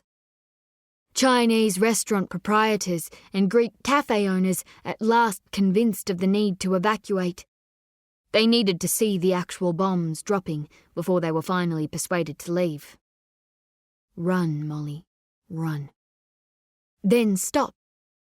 A row of town centre stores with their front windows shattered. Civilians stepping over glass shards to let themselves into locked fashion stores. People walking out of stores, arms filled with 3-piece suits, and the sky-blue dancing dress still hanging on the mannequin in the window of Ward's boutique. Molly presses her face against the glass. She sees herself dancing again. When the earth rights itself, and Darwin returns to normal, and Sam comes home.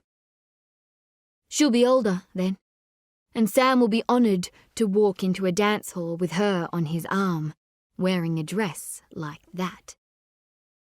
Molly watches a woman, a nurse from the hospital, come out of Ward's boutique carrying 2 gowns over her right forearm, then scurry off up the street. Molly looks at that blue dress again, and then slips through the front door of Ward's, her duffel bag over her shoulder, Bert still tucked between the shoulder strap and her spine. There are no lights on in the boutique, because there's no electrical power in town. She walks by racks of gowns and dresses, scans the room. She finds it at the back of the store by the store counter and cash register. The one sky blue dress left on the rack. She lifts it off by its hanger, holds it up to assess the size.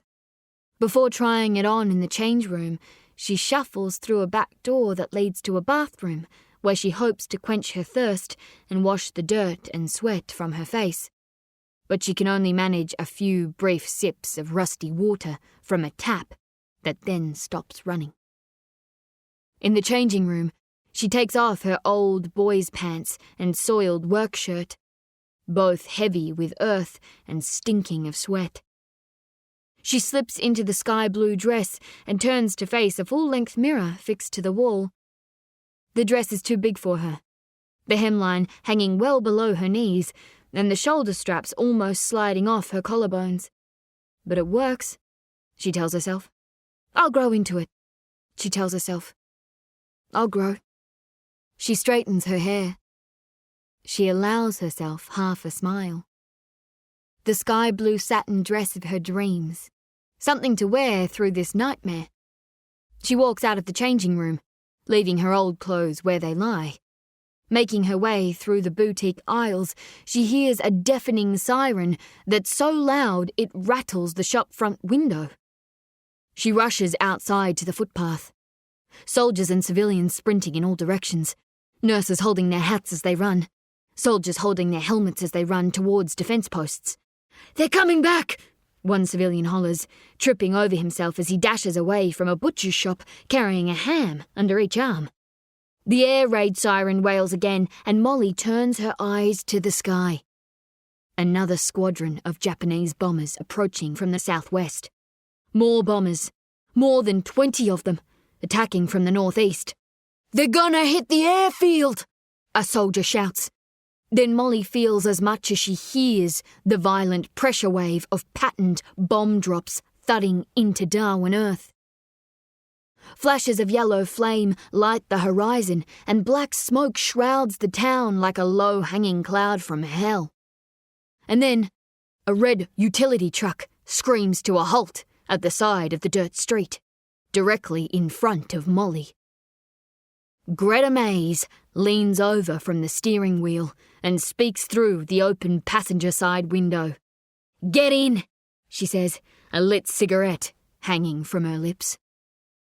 Molly beams wide, slips immediately into the front seat. Another thundering drum roll of bombs shakes the town, and Greta Mays bounces in her seat. She drags on her smoke nonchalantly and gives her passenger a sideways look, noticing something new about the gravedigger girl. "Nice dress," she says, then slams her foot on the accelerator. The second sky gift. The man who hated gold. Eyes closed. He sleeps flat on his back amid 20 wounded men and women being rushed to Cullen Bay Civil Hospital in the back of an army transport truck that's been scouring Darwin streets for raid casualties. There's a weight on his chest that makes it hard for him to breathe, and this suffocating weight puts thoughts in his head. It's not a dream, but it's a memory that comes to him in his sleep. The same memory that always comes to him. Aubrey Hook is 15 years old, and he's being buried alive inside a gold mine, and he has the wherewithal to blame his impending death on true love. Love and hate. Man and woman. Rich and poor. Dirt and gold. His father, Arthur Hook, believed in absolutes and lived in them too. Arthur Hook loved Bonnie Little absolutely. Childhood sweethearts. They rode horses together. They rode through Howard Springs and Humpty Doo, and they rode all the way to Kakadu country, and Bonnie Little would let her wild auburn hair spill out from beneath her riding hat, and that hair was the colour of the gorge cliff tops that she'd stand upon, screaming her name, "Bonnie Little!" into the ancient echo chamber of a Kakadu chasm. They danced together in Darwin Town Hall, and they dreamed together of the things they would do once Arthur and his best friend and early gold mining partner, Tom Berry, got lucky in the Pine Creek goldfields. "You're my lucky strike, Bonnie Little," Arthur said with wide eyes. "You're my greatest find." Because that's what true love is, Arthur thought. True love is a pure gold vein in a dry hillside of dirt and stone. Some will never find that kind of gold seam. Some just don't have the nose for it. But he did. And he loved her absolutely. Until the day Bonnie Little fell in love with Arthur's best friend and gold mining partner, Tom Berry. "Tom," Arthur gasped. It was New Year's Eve. He and Bonnie were standing in a storeroom off the public bar in the Hotel Darwin. "Tom Berry," he gasped again. his best friend. The hapless, hopeless Tom Berry. Clumsy, awkward, bookish, meek, insecure, weak, poet, Tom Berry. The friend who begged Arthur to let him accompany him on horseback as he rode into the deep country in search of a gold seam. That schoolteacher type. That literate scholar who possessed, at once, a gold sense as keen as a melon, but a worrying gold lust like none Arthur had seen before. He'd nearly got himself killed only 2 months before, after blasting a hole with too much dynamite. And suddenly, on that New Year's Eve, Arthur wished he had. "I can't help how I feel, Arthur," Bonnie said.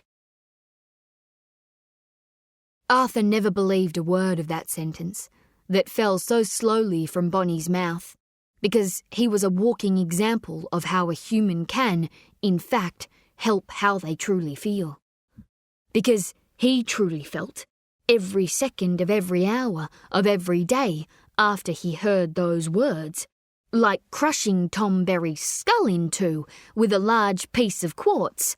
Yet he resisted that profound feeling and just turned away from how he felt. So why couldn't Bonnie Little help how she felt? From that day on, Arthur Hook could only hate Bonnie Little. And he hated her absolutely. But he hated Tom Berry twice as much as he hated Bonnie.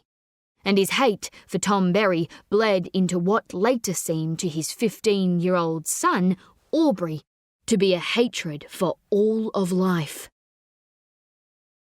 Arthur hated the leaves that dropped from trees and gathered on his porch.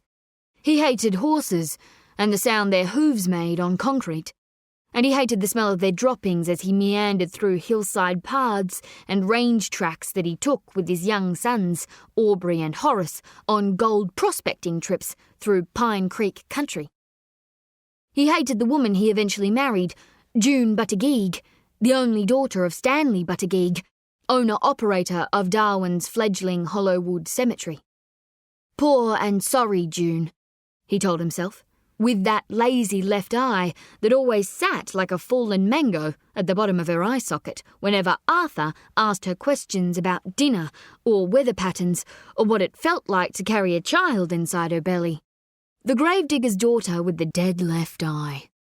Pull that eye out and bury it 6 feet deep, he told himself. He hated the way June howled during childbirth, and he hated the smell of the black shit that burst from baby Aubrey's backside and over his fatherly fingertips. He hated the tea leaves that built up in the bottom of his teacup, and he hated the branches from the backyard oak tree that scratched against his tin roof, and he hated the sun that kept on rising and telling him to go to work, and he hated the sound of the fiddle players in the Hotel Darwin, and he hated the beer that warmed too quickly in his hand, and he hated anyone who wished good fortune on Tom Berry, because he hated Tom Berry most of all. Arthur beat his sons. He beat the backs of their ducking heads with his closed fist, and each beating made him hate Tom Berry even more, because he blamed Tom Berry for stealing the only thing he ever loved and turning him into the kind of man who beats his sons. He beat his sons with rocks and whip handles and sticks and fists, and then he watched his sons grow into muscular teenaged boys who beat each other. "Hate's not such a bad thing," he told his boys once, swigging whiskey under campfire light on a long Pine Creek gold search. "Never underestimate the power of hate. My hate for Tom Berry is what gets me up in the morning. I hate him so much that it gives me the energy I need to work those mines. I hate him so much I want to steal every piece of gold he'll ever hope to get his hands on. And I will. I'll do it. My hate for Tom Berry's gonna make us rich." And Arthur Hook drank his whiskey, and his head turned to his sons, looking through the flames of the campfire. "What do you boys hate?" he asked. And Aubrey and Horace turned to each other, both knowing the other's answer, but not giving it. Arthur Hook grew to hate the very gold he was seeking to find. He grew to hate the very mountains that hid the gold he despised. He hated the hills and valleys and ranges that kept their gold secrets from him. In the pubs of Darwin Town, he would hear whispers of Tom Berry's successes in the goldfields, and he would be enraged, and he would curse the earth that chose to smile on such a deceitful man as Tom Berry and ignore a decent, hard-working miner such as Arthur. He drove his pickaxe into those hills, and every wild swing was an act of vengeance. Fellow prospectors often questioned his reckless approach. He cut great trenches into the earth, but he never took the time to repair the holes he dug, leaving the mountain wounded. Older gold miners would pass his digs and shake their heads. "That mountain's going to turn on him one day," they said, because the older gold miners knew what the blacks knew about the mountain, about the Northern Territory earth. It felt things, mysterious things, and it rewarded the prospector who felt those things too. And it punished, they said in campfire whispers, the prospector who ignored those mysteries. Hate drove Arthur Hook to ride horseback with his sons deep into the scrub beyond Marikai Crossing, east of fruitful Mount Bundy and the nearby Rustler's Roost gold mine, seeking the long-lost and near-mythical Black Leg Mine.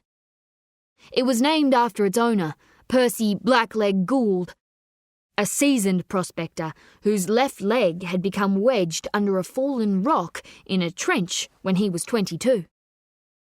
By the time Percy was found, his leg had turned gangrenous and black, and it had to be cut off and replaced with a wooden peg that he walked on for 4 more decades before disappearing somewhere in the hills between the Rustler's Roost mine and Mount Ringwood along the Margaret River.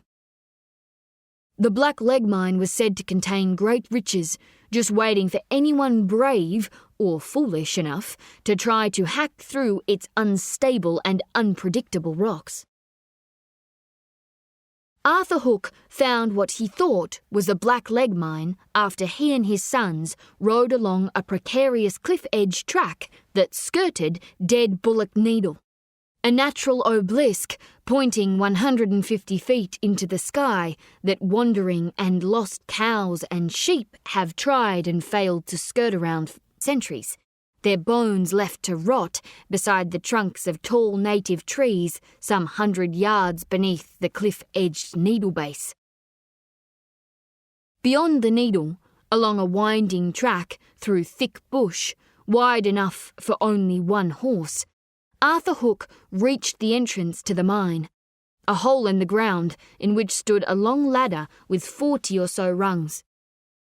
He climbed down with a lamp, then followed a tunnel to a rock face crossed by a rich vein of white quartz, and that quartz sent a shiver down Arthur Hook's spine.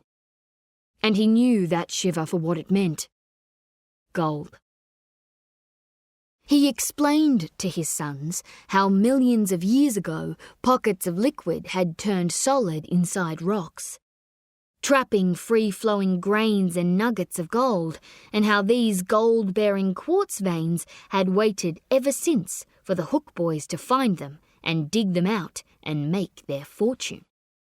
"It's like big old bank vaults that are locked up down there," Arthur Hook said, and he raised his pickaxe. "And we got the key to the lock." And Arthur Hook swung his axe at that underground rock face as if it were the face of Tom Berry himself. He hacked at it, slashed it, and smashed it. And for 3 straight weeks, he and his sons worked on that face, Aubrey and Horace lugging buckets of mined ore up the ladder and over to a nearby creek, where they sorted through rocks and panned the most promising dirt, letting lighter materials wash away down the creek and waiting, hoping, for the heavy gold to sparkle at the dirty bottoms of their pans. But the gold never showed itself, and a rage grew inside Arthur Hook. "Where are you?" he screamed. "Where are you?"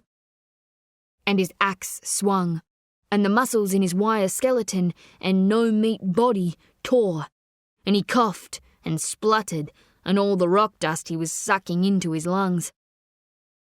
It was Aubrey who told his father he was working too hard on the rock face, too fast, who told him he wasn't respecting the mountain as he should, that he was too reckless, too hungry, too vengeful, that they were moving too fast through the tunnel and they were not propping up the roof of their dig hole with sufficient wooden frames. But his father did not listen, could not listen, because his father was someone else. He was now a man with a yellow light in his eyes, a fire in his eyes, gold in his eyes. He was overcome by the lust for gold, the hatred for gold, the absolutes of it all. And it was Aubrey who was at the rock face with the ore bucket, standing 6 safe feet behind his father's flailing rock hammer when 20 feet of unsupported rock ceiling caved in on father and son. Aubrey saw the tunnel ceiling fall in on his father first and had time enough to turn and kneel down on the ground with his head towards his crotch and his arms over his skull and brace for the cave-in. 2 large boulders wedged a pocket of air around his face, which was pushed hard against the ground, and grey rock dust and debris pressed on his back, and for 3 full minutes he breathed the shortest of breaths while waiting for the oxygen in that small pocket of air to be used up. And in his final moments beneath that terrifying rubble blanket, he discovered the only thing in life he cared about. It was a girl. The image of her entered his mind. She was spinning in a white dress at the school dance that past summer. Violet Berry, the teenaged daughter of Tom and Bonnie Berry. Violet Berry, with the curly brown hair and blue eyes and deep red lipstick. Violet Berry, who he was not supposed to talk to under any circumstances, and that had suited him fine, because he always knew she would blind him, make him deaf and dumb, were he to stand too close to those eyes. An angel too precious to say hello to, much less asked to square dance. But now he was so close to death that he had the courage to make a pact with himself. If I survive this cave-in, he thought, I will ask Violet Berry to go riding one Sunday afternoon. And then he felt a shovel scraping at the rubble mound above him. He felt a boulder give way and the weight of the cave-in release its suffocating pressure on his chest. Then another boulder was removed, and a shovel was frantically digging into the mound, scraping, hauling, shifting the pressure away from Aubrey's body. Soon, the dirt around him was loose enough that he could push his right-hand fingers up through it, and those fingers found other fingers, his brother's hand. And Horace pulled with all his strength. Pulled so hard on his older brother's right arm that Aubrey thought it might come clean away from his shoulder. Horace pulled, and soon he could see his brother's hair buried in the dirt, coloured grey by the rock dust. Then he saw his face, so grey that it looked like Aubrey had turned to stone beneath that rubble. Finally, his brother emerged with the air-sucking gasp of a vampire that had been trapped in a coffin for 500 years, and Horace fell on his backside beside his coughing and spluttering older brother, and the 2 boys looked at the impenetrable rubble wall before them, knowing they both now had to dig for their father, who was lying somewhere beyond it. But something mysterious kept them from reaching for their shovels and pickaxes. It was a strange and powerful force running through them both, something they knew never to underestimate. It was hate. On the army transport, flat on his back between the human rubble of bloodied bodies, Aubrey Hook wakes with a deep and loud suck on Darwin air. His chest rises, then falls back hard on the transport tray, He's punch-drunk and dazed. He looks around him. Men and women. Soldiers, mostly. Some have died during the trip. Their eyelids and their mouths still open. Hands on their hearts. The truck bounces along the uneven streets, motoring fast. Then it brakes and skids to a halt outside Cullen Bay Civil Hospital. 2 shirtless soldiers pull the truck's rear tray guard down and begin hauling the bodies onto hospital stretchers. More soldiers come, reach for the hands and feet of the dead and wounded. Aubrey stands. His head spins, but to his surprise, he can actually walk now, and so he staggers to the side of the tray and slides off the back. "You need to lie down, mister," says a young soldier, hauling the dead body of an elderly woman out of the truck. Aubrey says nothing. He coughs up a mouthful of blood and spits it onto the brown dirt by his boots, then looks down at his soiled shirt, blood spattered and bomb-torn.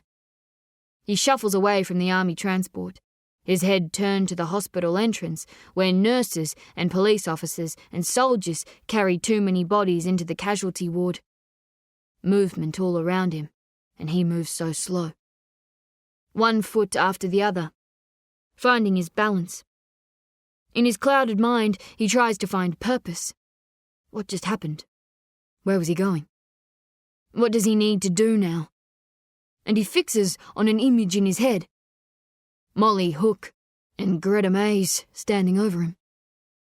The brown-haired gravedigger girl and the blonde-haired actress.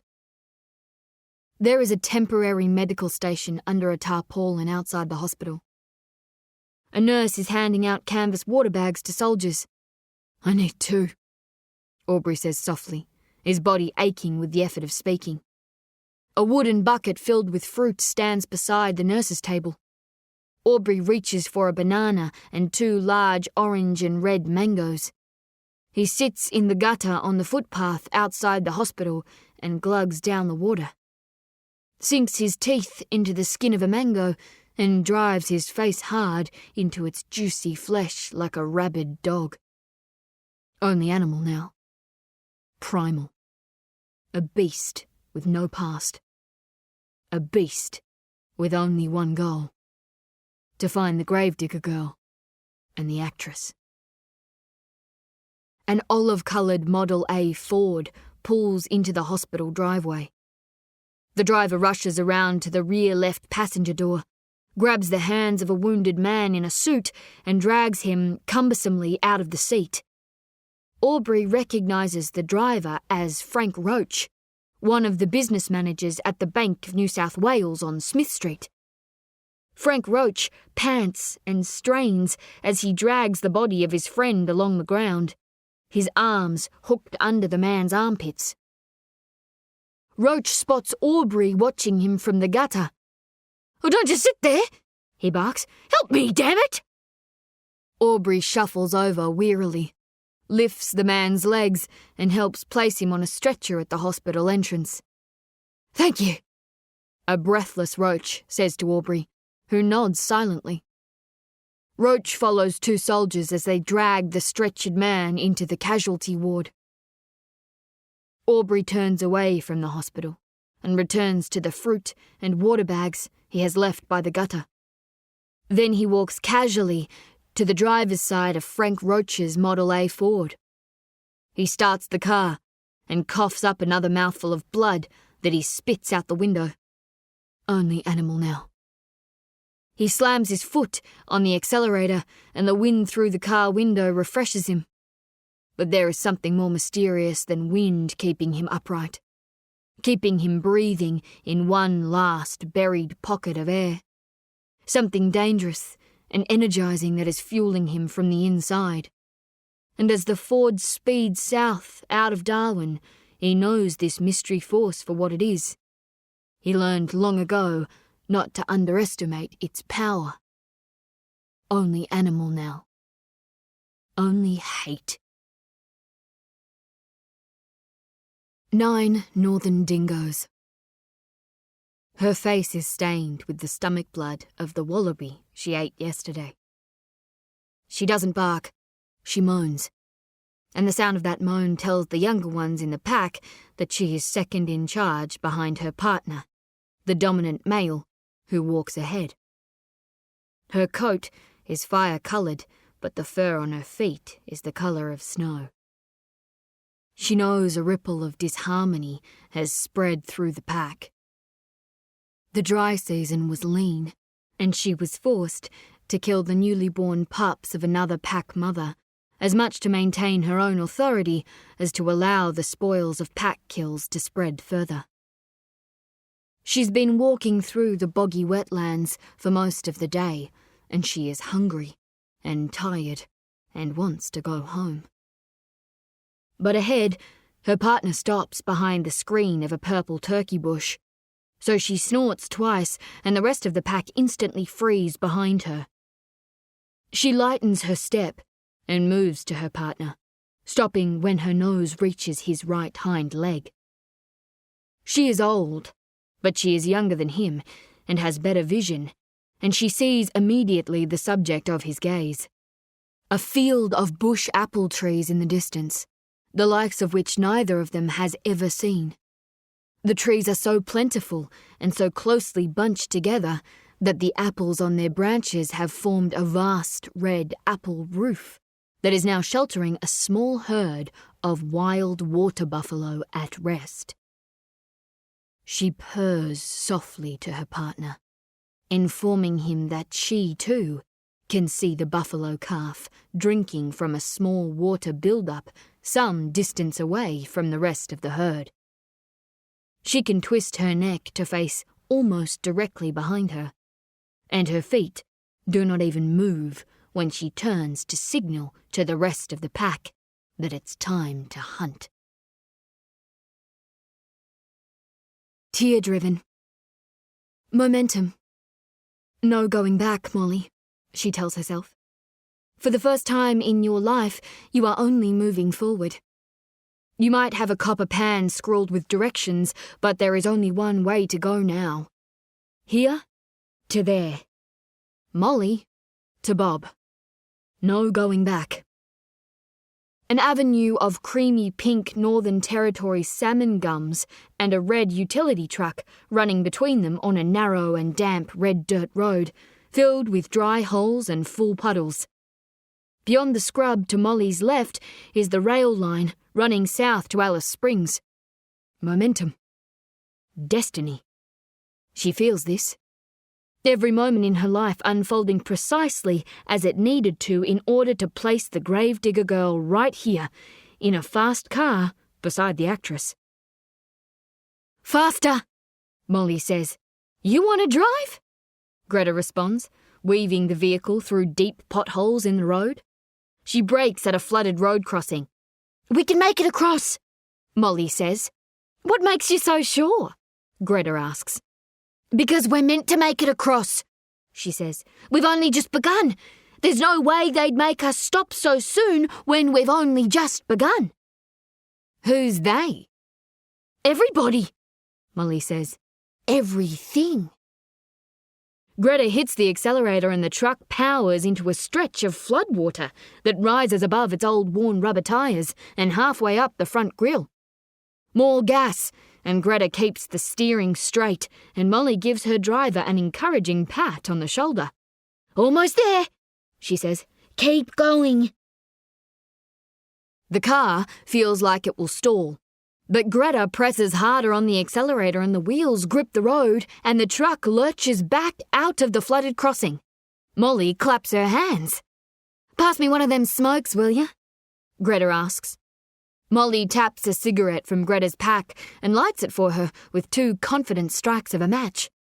She passes the lit smoke to Greta, who sticks it in the left corner of her lips, where all cigarettes seem to Molly to belong. You need anything else? Molly asks. I got food? Water? Greta turns to Molly, raises her eyebrows. We're going to need more of both, you know, she says. I know, Molly says. I know how to get more of both too. More tips from your boyfriend, Tyrone Power. He's not my boyfriend, Molly says. He's not? I thought you two were going to run away together. Molly shakes her head. She looks out the window, 2 sapphire blue butterflies are bobbing around a Leichhardt tree with the kind of glossy green leaves Molly can fan her face with in high summer, and yellow and white flowers that look to Molly like peeled oranges sitting on lollipop sticks. "So when's this turn-off coming?" Greta asks. "Soon," Molly says. "Read that pan out again, will ya?" Greta asks. Molly doesn't have to read from the pan. She knows the words by heart. "The longer I stand, the shorter I grow," she recites, "and the water runs to the silver road." Then she sniffs. She's got something stuck up her nose. A ball of dried blood. A clump of dirt? Ash, maybe. "Why did he write all these directions in riddles?" Greta asks, frustrated. "Why didn't he just say straight up where the bloody gold was?" "Because those riddles were just for him," Molly says. She blows her nose into her cupped hand. "He didn't want anyone else to know what he was talking about. But maybe he wanted my mum to know, and maybe he wanted me to know one day, and he knew we'd understand. We'd understand what he was talking about because we look at the world the same way he does. Because we're poetic." Molly sticks half a forefinger up her nose. "You're poetic?" Greta asks. "Yeah, poetic and graceful, like how my mum taught me to be," Molly says, not looking at Greta as she pulls a large black ball of snot from her nose and flicks it casually out her window. Greta shakes her head. "You sure you know where you're going?" "Yeah," Molly says. "You sure you want to come with me?" Greta gives a half smile, eyes fixed on the narrow side road that bends now past a row of honeysuckle trees with showy orange flowers that look to Molly like big, fat, orange caterpillars who have enjoyed too much plonk, which is why they're crawling aimlessly across the tops of those silvery fern leaves. "Why did you come back for me?" Molly asks. "Because you're going to take me to all that shiny gold," Greta says. "And then I'm going to fly away to Hollywood like you said." Molly smiles with her lips closed. "I think there was something else you came back for," she says, and the grave digger girl turns her head to study Greta's face, and she watches her driver drag hard on her smoke, and then she looks past Greta's perfect profile, past her bruised and swollen left eye and the line of her forehead and the straight bridge of her nose, to a line of trees on the right-hand side of the road, and among those trees she sees movement. Something black and fast. 4 legs, long black horns. Then something else beside it coming out of the trees. Charging. "Watch out!" Molly screams, and Greta turns her head just in time to see 9 large water buffalo, frightened and reckless, charging at full speed through the scrub and onto the thin dirt road. Behind them, Molly sees streaks of yellow-orange fur. 2 vicious dingoes pursuing the smallest buffalo in the herd. One buffalo loses its footing in the uneven roadside and careens unstoppably into Greta's door, horns crashing into the moving metal. The fierce impact causes Greta to yank the steering wheel hard left, and the truck slides across the slippery dirt road. Then she reefs the wheel right and straightens the vehicle just as another confused and breathless buffalo charges across the road in front of her.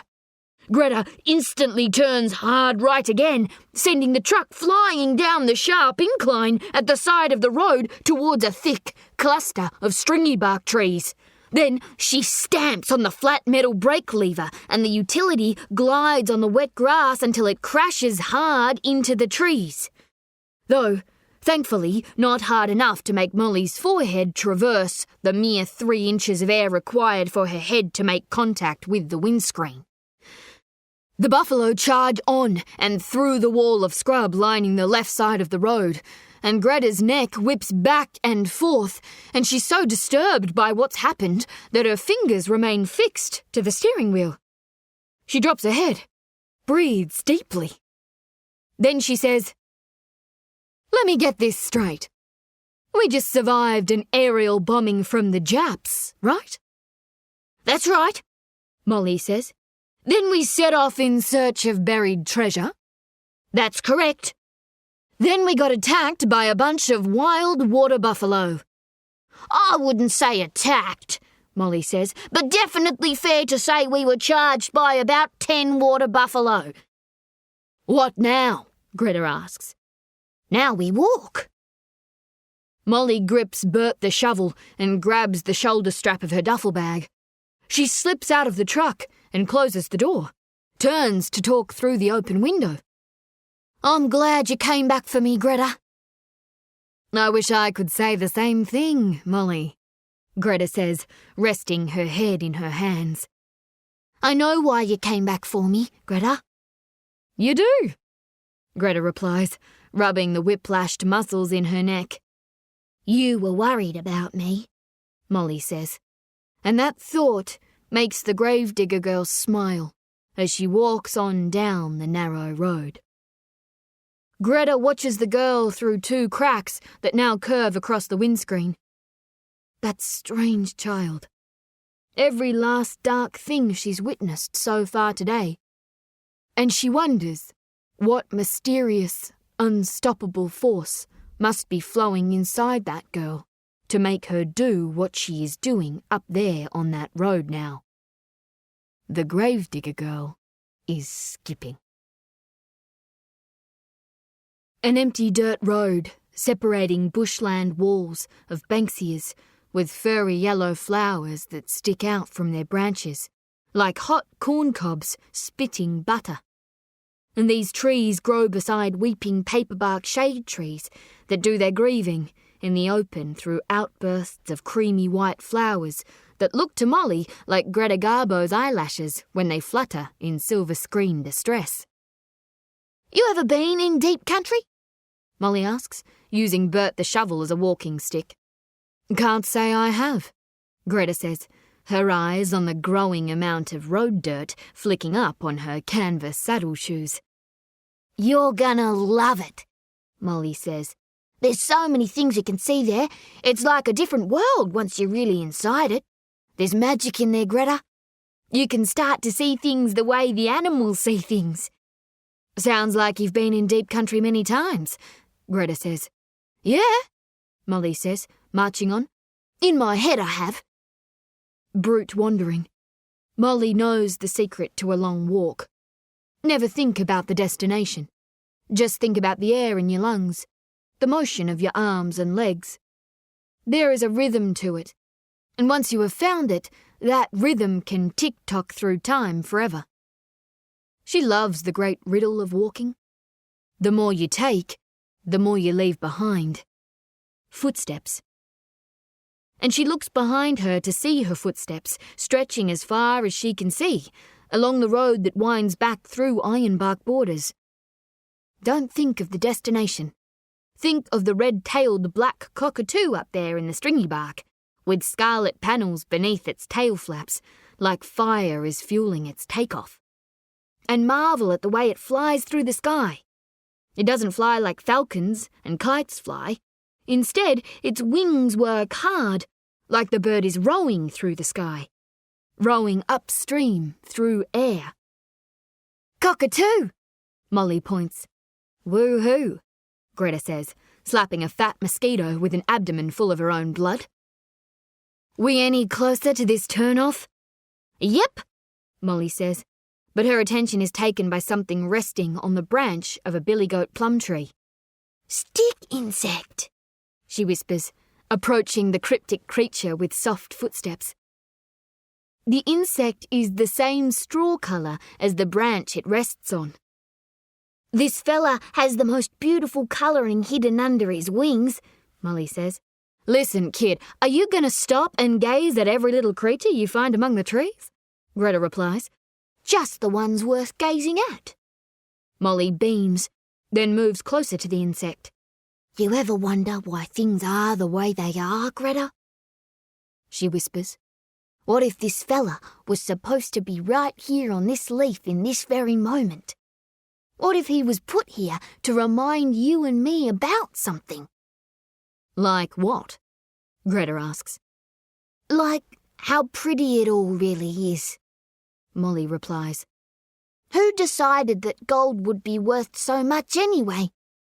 I'd take this fella over a gold pebble any day of the week. She blows gently on the stick insect, and the lanky creature raises its head and tail and moves its wings to make a hissing sound, and that movement reveals its great treasure, its glorious spoils. A vivid pink at the base of its hind wings, a pink so deep and appealing to Molly that it makes her giggle. "You're all right, mate," she says. "Don't be scared. This is Greta Mays, and I'm Molly Hook. We're heading deep into your scrub now because I got to find Longcoat Bob. But don't worry about us, okay? Greta and me, we're the good people. We're the good guys." The insect's head ducks back down and the creature creeps on along the branch. Molly smiles at Greta, then returns to the dirt road. "Not far now," she says. A bridge with no guardrails on its sides, stretching 20 feet across the thin, freshwater creek running beneath it. The bridge is made of railway sleepers that are permanently wet and rotting.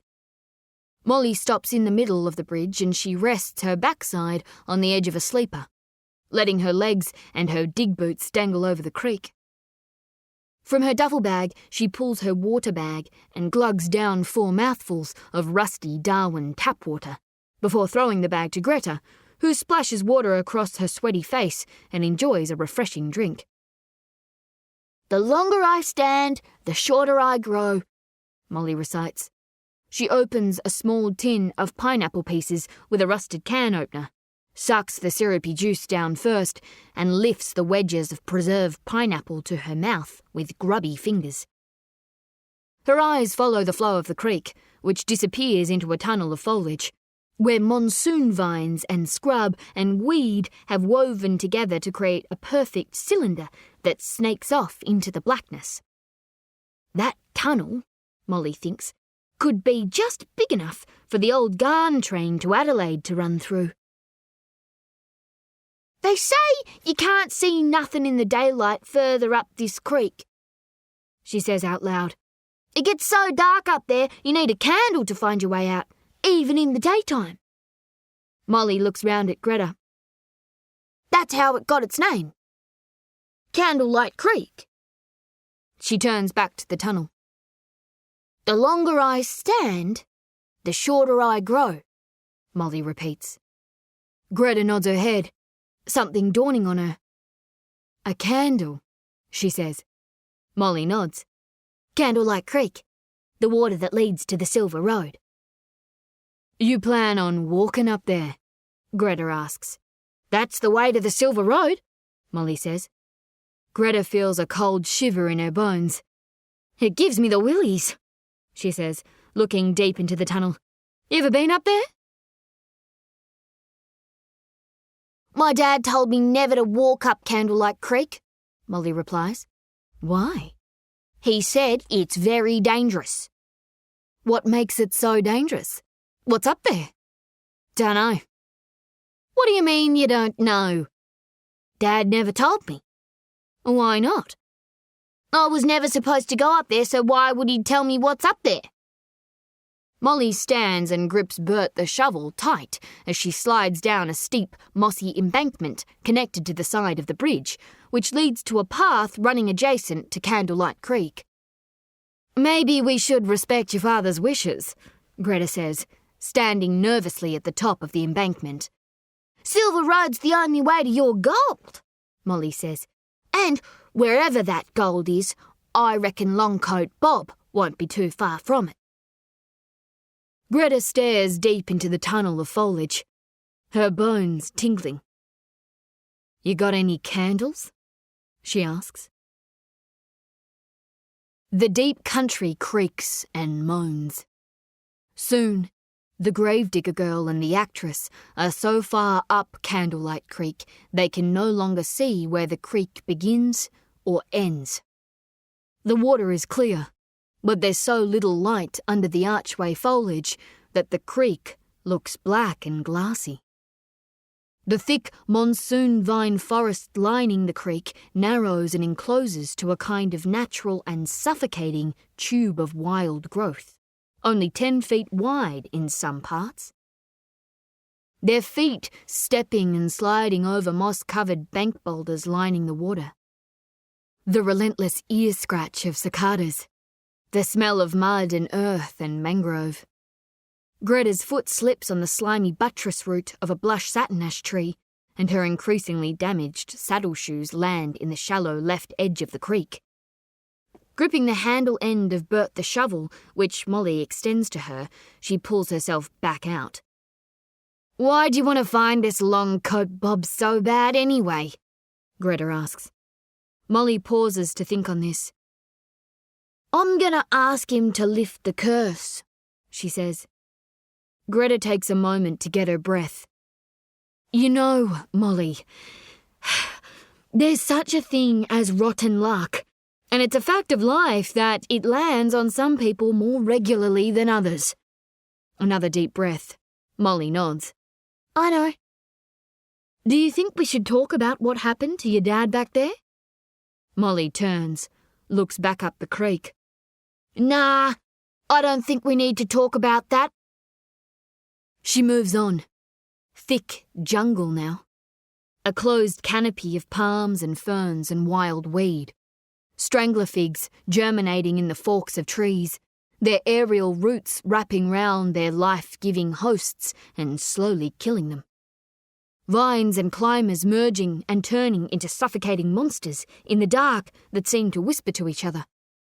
Molly can hear them, talking about the gravedigger girl and all she has seen in her short life, and why she's come so deep into Candlelight Creek, and about her troubled father, the good man and the bad man all at once, wedged into the fork of a tree, his leg blown off and resting by a thunderbox. Poor little gravedigger girl. "You reckon Uncle Aubrey is still alive?" Molly asks. Greta pushing along the creek edge, her hands pulling a spiky fern frond away from her face. "I fear it's going to take more than a world war to finish off your uncle." "Stop," Molly says. "What?" Molly frozen stiff. "Stop moving," she whispers. She stares up along the creek. "See up there? Eyes in the water." Greta leans forward to peer further up the creek. She mistakes it for a log at first. Then two milky white eyes blink in the glassy water. "Shit," Greta says. The eyes disappear beneath the water, and then the eyes reappear, breaking the water closer to Molly and Greta on the creek edge. "Crocodile," Molly whispers. She can see the creature's body clearly now, almost 12 feet in length, half of that being its tail. Green-brown scales that shimmer in the water, colours blending like the insides of gemstones, a skin as ancient and earth-born as the old rocks she finds deep beneath Hollowwood Cemetery. A long snout and a thick jaw and rows of blood-stained, conical teeth. Teeth for biting into lizards and bats and rats and wallabies and gravedigger girls who stepped too far out of Darwin. Then a second pair of milky white eyes emerges behind the lead crocodile, and then a third pair of eyes emerges beside the second one. "You see them?" Greta asks nervously. "We need to go back, Molly." "Wait," Molly says. "They're freshies. Freshwater crocs aren't like saltwater crocs. They don't attack like salties. Freshies are more..." She searches for the right word. "Graceful." "What are you talking about?" Greta replies. "Graceful? For fuck's sake, let's go!" "Sam says he talks to these fellas," Molly says.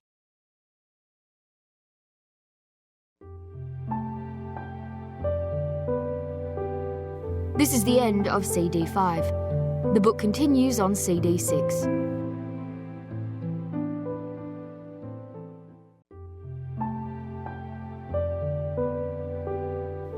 CD 6. The lead crocodile inflates its body. A warning sign. Go back where you came from. "This is Longcoat Bob doing this," Molly says. "He sent these fellas to scare us. He doesn't want us coming any further." "Mol, I'm afraid you're talking bullshit now, kid, Greta says. Let's go back. I'm not talking bullshit, Molly says. Didn't you wonder why all them water buffalo were charging at us like that? Bob sent them for us too. They were scared of something and they were running from it, Greta says. That's the natural response, you see, Molly. When you're scared of something, like, I don't know, say seeing 3 adult crocodiles halfway up Black-ass Candlelight fucking Creek. Let's go, now, Molly. I'm not going back, Molly says. That's what Longcoat Bob wants. He wants us to scramble at the first sniff of trouble. Nope, not me. Sorry, Bob. The crocodiles swim closer, their slender bodies snaking stealthily through the water. Molly grips Bert the shovel. Then she talks to the crocodiles. My name's Molly Hook, and this is Greta Mays, she says.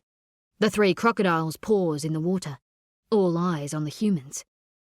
Greta's a gifted actress who's going to make it to Hollywood one day. I'm just a girl from Darwin, and I've come up here looking for Longcoat Bob.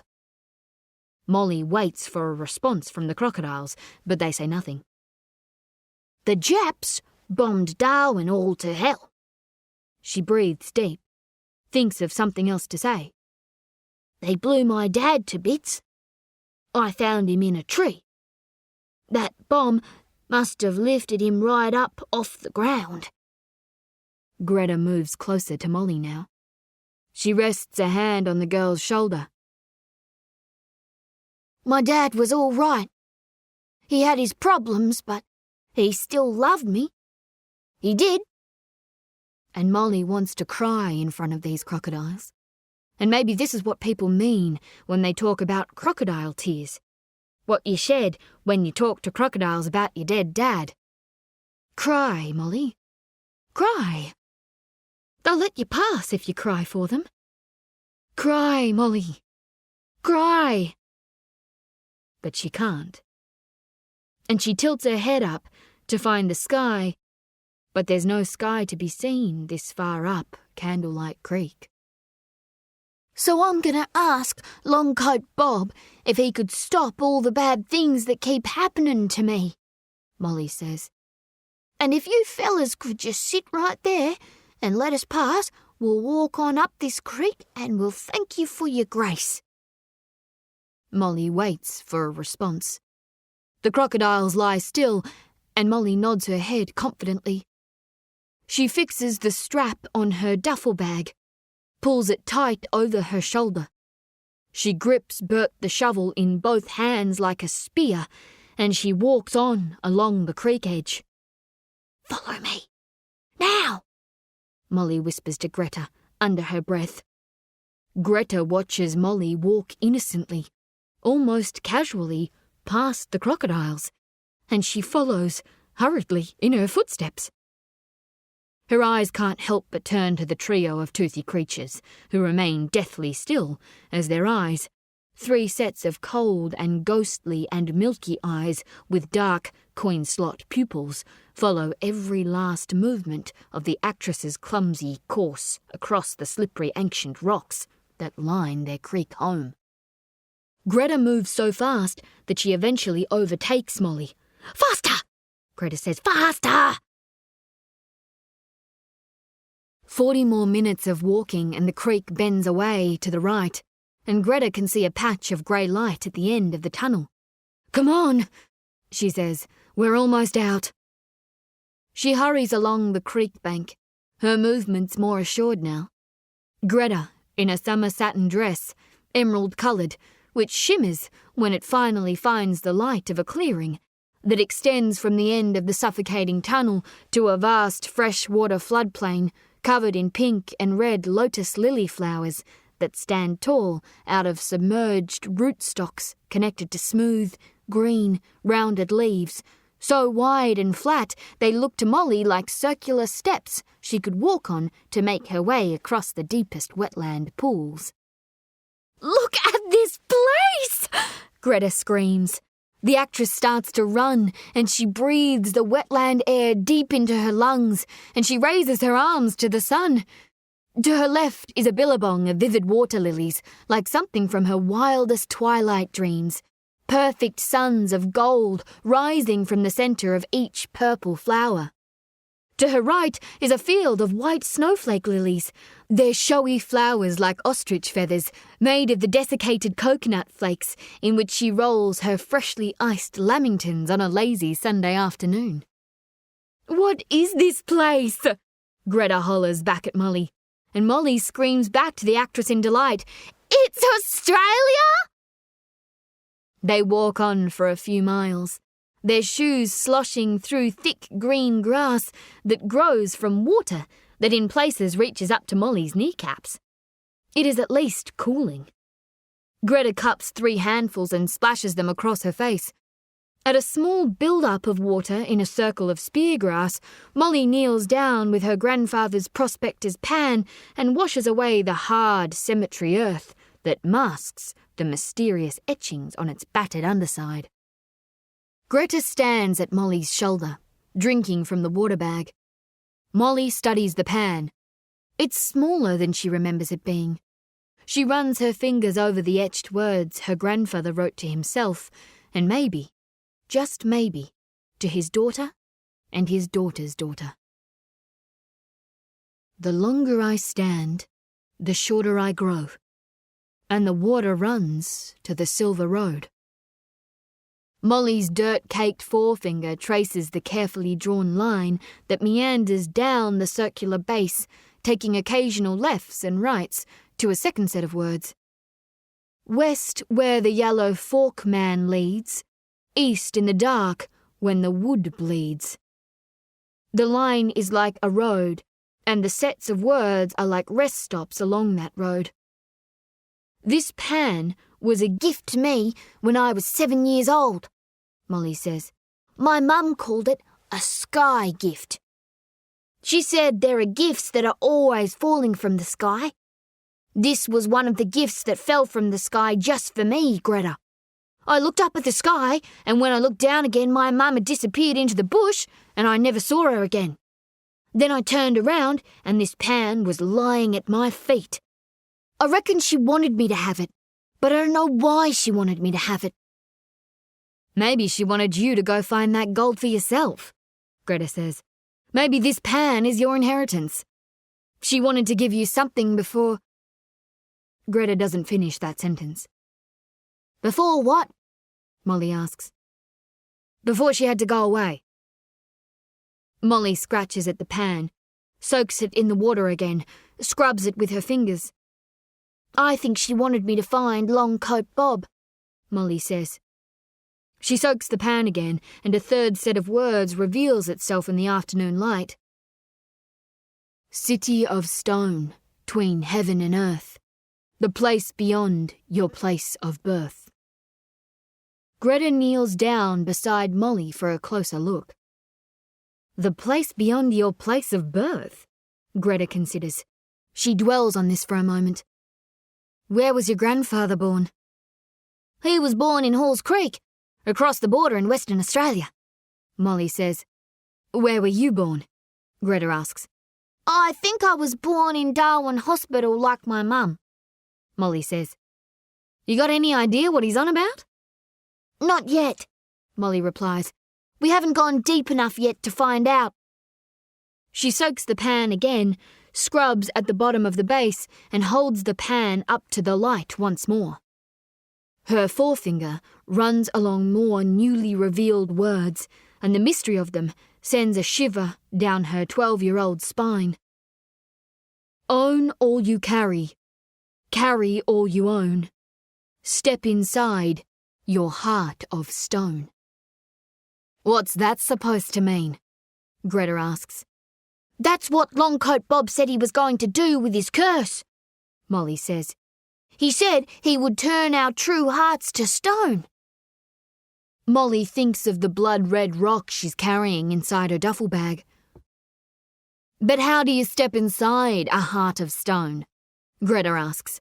"I don't know," Molly says. "Maybe we'll only know when we know. We have to follow the path, one step at a time. She traces the map line with her fingernail. When we find the Silver Road, we follow this line going down here, and we look for things. I reckon my grandfather saw things like I see things sometimes. Maybe I'll be able to see what he saw when I see those same things. Greta raises her eyebrows, takes another swig of water. So what do you see now, Molly? Molly's eyes follow the thin stretch of what's left of Candlelight Creek, which snakes through the wetlands towards what appear to be, a mile or maybe two in the distance, two towering red sandstone plateaus split by a deep and miraculous canyon. The water runs to the Silver Road, Molly says. We follow the water to that range. The Silver Road is in there somewhere. Then she turns her head to the sun. But we'd best get there before dark. And she keeps staring in the direction of that sun, because she can see a flash of silver in the sky beneath it. She puts a palm on top of her forehead and looks harder at the silver flash. A plane! Molly says. Greta turns her head to where Molly is looking. The silver plane moves closer. They can hear its engine now, the relentless buzz of its front propeller. Molly can tell how light and agile the plane is by the way it bobs and shudders in air pockets. But otherwise, it maintains a steady course that she comes to realise is leading it straight towards them. Greta stands, confused, eyes up to the sky as the plane flies over her head. Then she sees the red circles. The red, rising sun circles of paint on the underside edges of the plane's sparkling metal wings. A Japanese fighter plane. All this way from Japan via Pearl Harbor and the Darwin Central Business District. All that blue sky and the hornet buzz of the metal fighter cutting through it. It's a Jap, Greta says. But what's he doing all the way out here? The fighter zooms high over Greta's head and banks hard left and circles back around to where it came from. And Molly and Greta turn in a circle in the sloshy floodplain grass without taking their eyes off the plane. What's he doing? Molly asks. I don't know, Greta says. The fighter plane comes lower this time. It halves its speed and it circles Greta and Molly. Should we run for it? Molly asks. Greta scans the floodplain. No trees for shelter. There's an ochre-coloured termite mound taller than her, but it must be at least 100 yards from where she stands in the open wetland. We'd be dead already if he wanted to kill us, she says. She turns in another circle, following the fighter plane as it orbits the blonde actress in the shimmering emerald dress and the gravedigger girl in the sky blue dress that she hopes to dance in one day with handsome Sam Greenway, the buffalo hunter. The plane circles the girls once more, and this time it comes in so close and low that Greta can see directly into the plane's cockpit. The pilot is staring back at her. He leans hard left on his control stick, but his eyes don't care for direction. They appear to care only for the actress, whose saddle shoes are waterlogged in the wetland slush. Greta can see the man clearly now. A hard jawline beneath thick brown aviator goggles. A brown leather flight helmet, fur-lined, with its side flaps covering his ears. Then the engine seems to cut out and the plane appears to be gliding around her, and there is no sound, only a metal flight machine floating on the breeze and the machinery of her heart beating fast beneath her chest. The pilot won't stop staring at Greta, and now, to Molly's befuddlement, he raises his goggles to his forehead and his Japanese face looks stunned mullet puzzled by the actress. The silent plane looks to Molly like a bird. A grey brolga in the low sky with its big black wings outstretched, hovering effortlessly on an invisible wind. Then the engine rattles back to life, and the plane turns and roars back to where it came from, back towards the sun, before circling around once more, but higher now. It soars above Greta and Molly, and their eyes turn up to watch it flying towards the two red sandstone plateaus. And Greta and Molly watch the plane fly on its inexplicable course towards Red Rock, and their feet begin to move involuntarily because they are drawn to the image of that silver arrow moving in the sky. But then they stop in their tracks when they see the white mushroom cloud of a parachute with a pilot attached to it, falling from the fighter's cockpit. The aircraft flies on as the parachute spirals down towards the floodplain.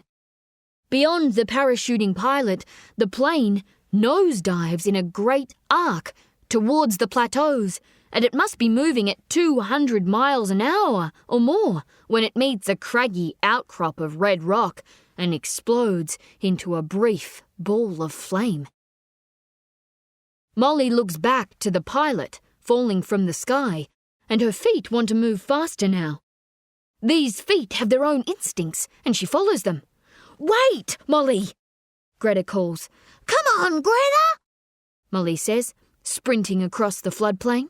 "He wants to meet us!" "He's a Jap, Molly," Greta says. "He's our enemy, Molly, stop!" "He's not our enemy," Molly shouts behind her. "He's our gift!" Yukio Mickey's family short sword tucked into his belt. His brown leather flight boots making circles in the air as the parachute plummets in a spiral to the ground. He can't see anything on the ground that will help him plan a safe landing. Just long grass, wetlands, deep green and black pools of water, purple flowers, red flowers. His brown leather boots spin, and the world spins with them. Then he crashes hard and fast into a pool, so hard and fast that his boots touch the marshy bottom. There are reeds and grass spears beneath the surface that he struggles to kick through. He swallows water and pushes his way back up, arms and legs flailing to the surface, where he assesses the diameter of the small lagoon he has fallen into. One of its banks is only 8 or 9 meters from him, and he attempts to paddle to it, but the billowing canopy of his white silk parachute is sinking into the water, and pockets of it are growing heavy and threatening to pull him deep below the surface. His right hand reaches for the chute pack release buckle at his belly, but to open it, he must stop the furious dog paddling that is keeping his head above the water. He voluntarily sinks into the water and with 2 hands reefs at the buckle, but the heavy weight of the now sunken chute is pulling on the 2 metal connectors and jamming them in their sockets. He tugs again, but the buckle won't release, and he reaches momentarily for the Mickey family blade in his belt. But he needs more air, so he pushes back up to the surface and he sees the blue northern Australian sky above him, and he looks for the pool edge. And then he sees the girl and the woman. The girl carries a shovel, and she smiles, and she has brown hair, and she wears a sky blue dress and black boots. And then the woman appears beside her, panting and gathering her breath, that blonde hair that falls to one side over her face, the way she stands in the green dress. He notices there is pink and blue bruising around one of the blonde woman's eyes. And then those eyes, those perfect green eyes, find Yukio Mickey, and they reach into him, deep inside him, and he is immediately frozen by that stare. He has never seen a woman who looks like this, and something about her has turned his body to lead, to stone. And he can no longer wave his arms and legs about in the water to keep himself afloat, because she has frozen him with that face of hers. And he gargles on wetlands water as his dumb blank head sinks gradually below the surface again. And Yukio thinks for a moment how strange it is to die like this, and to have that vision, That woman with the green eyes is the last thing his tired eyes will see on earth. But something about it makes him feel better, makes him feel good and ready now for Takamonahara. It was all worth it. The training, the discipline, the punishment. He will go now, content with that final vision. He will sink into the plane of high heaven, and the last thing he will hear will be the voice of the Australian girl saying in English, "Swim! Swim!" His eyes are still open as he sinks down, and sunlight breaks through the water and lights the emerald greens in the floodplain pool, and he realizes that the water is the same color as the blonde woman's dress and eyes. And the sinking parachute drags him further, and the surface sunlight fades as he descends. It's nice down here, he realizes. If he does not fight against the pull of the chute, he could stay here and find peace in the emerald green. But then, through the last beams of sunlight, comes a wooden pole, a shovel handle, and Yukio reaches out instinctively for that lifeline as his body sinks deeper, and at first only 3 fingers of his left hand can grip its end, but that's enough to pull it towards him and get 4, then 5 fingers on it. And with those 5 fingers, he hauls himself back up towards the daylight, towards the sky. And the shovel handle keeps lifting him, and he rises to the surface to find the girl, that young girl, up to her chest in the water, pulling hard with all her strength, her bony left arm extending the shovel and her right arm gripped behind her by the 2 hands of the blonde woman, who pulls and heaves and pulls and heaves from the grassy bank. Soon, Yukio is close enough to the water's edge to plant a boot on the pool bottom and push hard with his legs while still dragging the buckle-jammed chute behind him. The young girl scrambles to land, and she rushes to a canvas duffel bag and finds a small paring knife she has wrapped in an old tea towel. She rushes to Yukio's shoulders and hacks back and forth rapidly at the chute-packed shoulder straps as Yukio leans forward hard at the water's edge. The straps snap free and the parachute pack sinks into the water, followed by the chute canopy, and Yukio falls face first onto the soggy ground. He raises his head to give thanks, but he sees the girl with the curled brown hair moving cautiously away from him, her eyes drawn to the pilot's waist. Not to the Mickey family sword tucked inside his flight belt, but to the black Japanese Army service pistol holstered at his side. She is frightened by the handgun. Yukio's hand moves instinctively to his waist. He will remove the pistol and holster. He will show the girl he means no harm. But then the shovel blade is suddenly inches from his eyes. "Don't you dare touch that gun," says Greta, gripping the shovel in both hands like it's a cricket bat, and she's set to knock the Japanese pilot's head over the nearest boundary fence. Yukio freezes, raises his arms, palms open towards the sky. "What are you doing this far south?" Greta probes. It's a theatrical performance. Today's role? Somebody tougher and harder than Greta Baumgarten ever was. One show only. She knows, deep down, she'll crumble into nervous stuttering any second now. Yukio speaks a series of Japanese words. "English?" Greta asks. "You speak any English?" Yukio says more Japanese words. Greta nods at Molly. "Molly, get that handgun there." Molly crawls in close to the pilot. She unbuttons the side holster and removes the pistol with its brown wooden handle and thin black barrel. "Come up here with me, Molly," Greta says. The girl springs to her feet and stands beside the actress. "Now point that thing at him. But, don't shoot him," Greta says. Molly takes a deep breath and exhales. "Don't you think that feels a little aggressive, pointing a gun at him?" she asks. "Him and his mates just blew up half of Darwin. I think we should feel a little aggressive.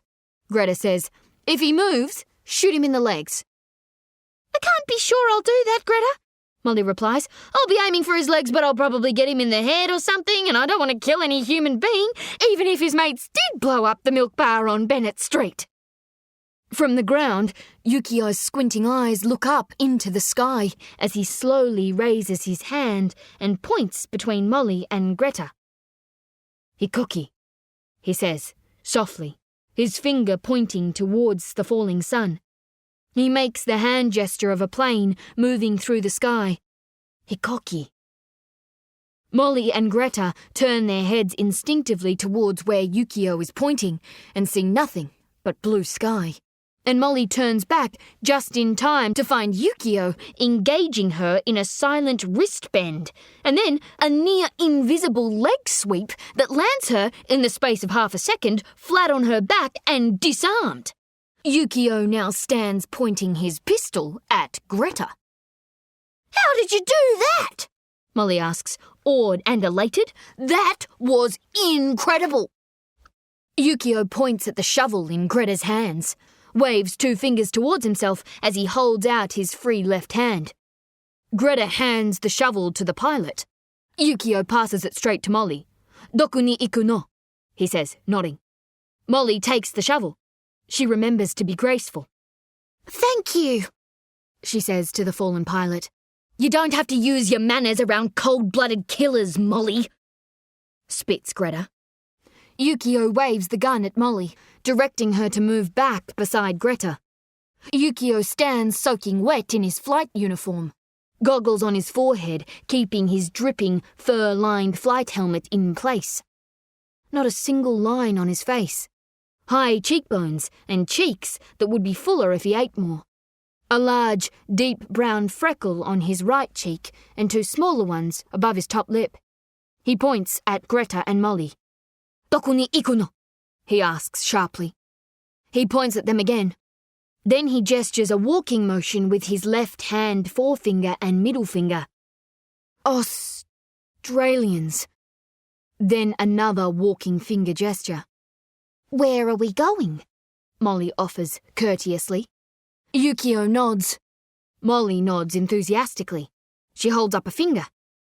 You want to come with us? Molly asks, her words louder than they would be talking to Greta. Yukio nods. Wait, she says. I need to show you something. She rushes to her duffel bag, retrieves Tom Berry's copper pan, hands it to Yukio. He's immediately confused by the girl's presentation of the pan. You use it to find gold in creeks, Molly says. Look on the back. She makes a revolution with her finger. Turn it over, she says, and she moves closer to the pilot as he turns the pan over and studies the writing etched on its base. We're on a great quest, Molly says. She runs her finger over the words. Yukio turns his eyes back to Greta, keeps his weapon on her. Molly, oblivious to any possible tension in the moment. These are directions and clues to buried treasure, she says, wide-eyed. A pile of gold sitting in the ground. She holds her palms together like she's carrying a large gold nugget. Gold, she says. She points at Greta. Greta wants to find that gold because she's convinced no harm can come to her from keeping that gold because she doesn't believe in curses, Molly says, talking too fast because she's nervous, because she's on her way to find Longcoat Bob, because she's free. All that hocus pocus, she calls it. Molly smiles. Confusion across Yukio's face. Hocus pocus, he says, doing his best to repeat the words accurately. The pilot turns to Greta, who rolls her eyes. I don't care about the gold. Molly continues. I just want to find Longcoat Bob. He's the bloke who put a curse on my family because the buried gold was his and my grandfather stole it. But then my grandfather put that gold back because all these terrible things started happening to him and his family members. But even after he put the gold back, Longcoat Bob never lifted his curse from my grandfather, Tom, and all those terrible things kept happening. Molly is making her own realizations as her explanation is unfolding. And now, those terrible things are all happening to me. Yukio struggles to make the slightest sense of Molly's words. Curse, he says, repeating an English word vaguely familiar to his ear. Yeah, curse, Molly says. Yukio makes a walking gesture with his fingers. You? He prompts. We're walking to the range, Molly says, pointing at the 2 red sandstone plateaus in the distance. We're going to find the Silver Road, and then we're going to find Longcoat Bob. Bob, Yukio says. Yeah, Bob, Molly says. Yukio waves his handgun towards the sandstone range. Aruku, he says. He waves his gun again.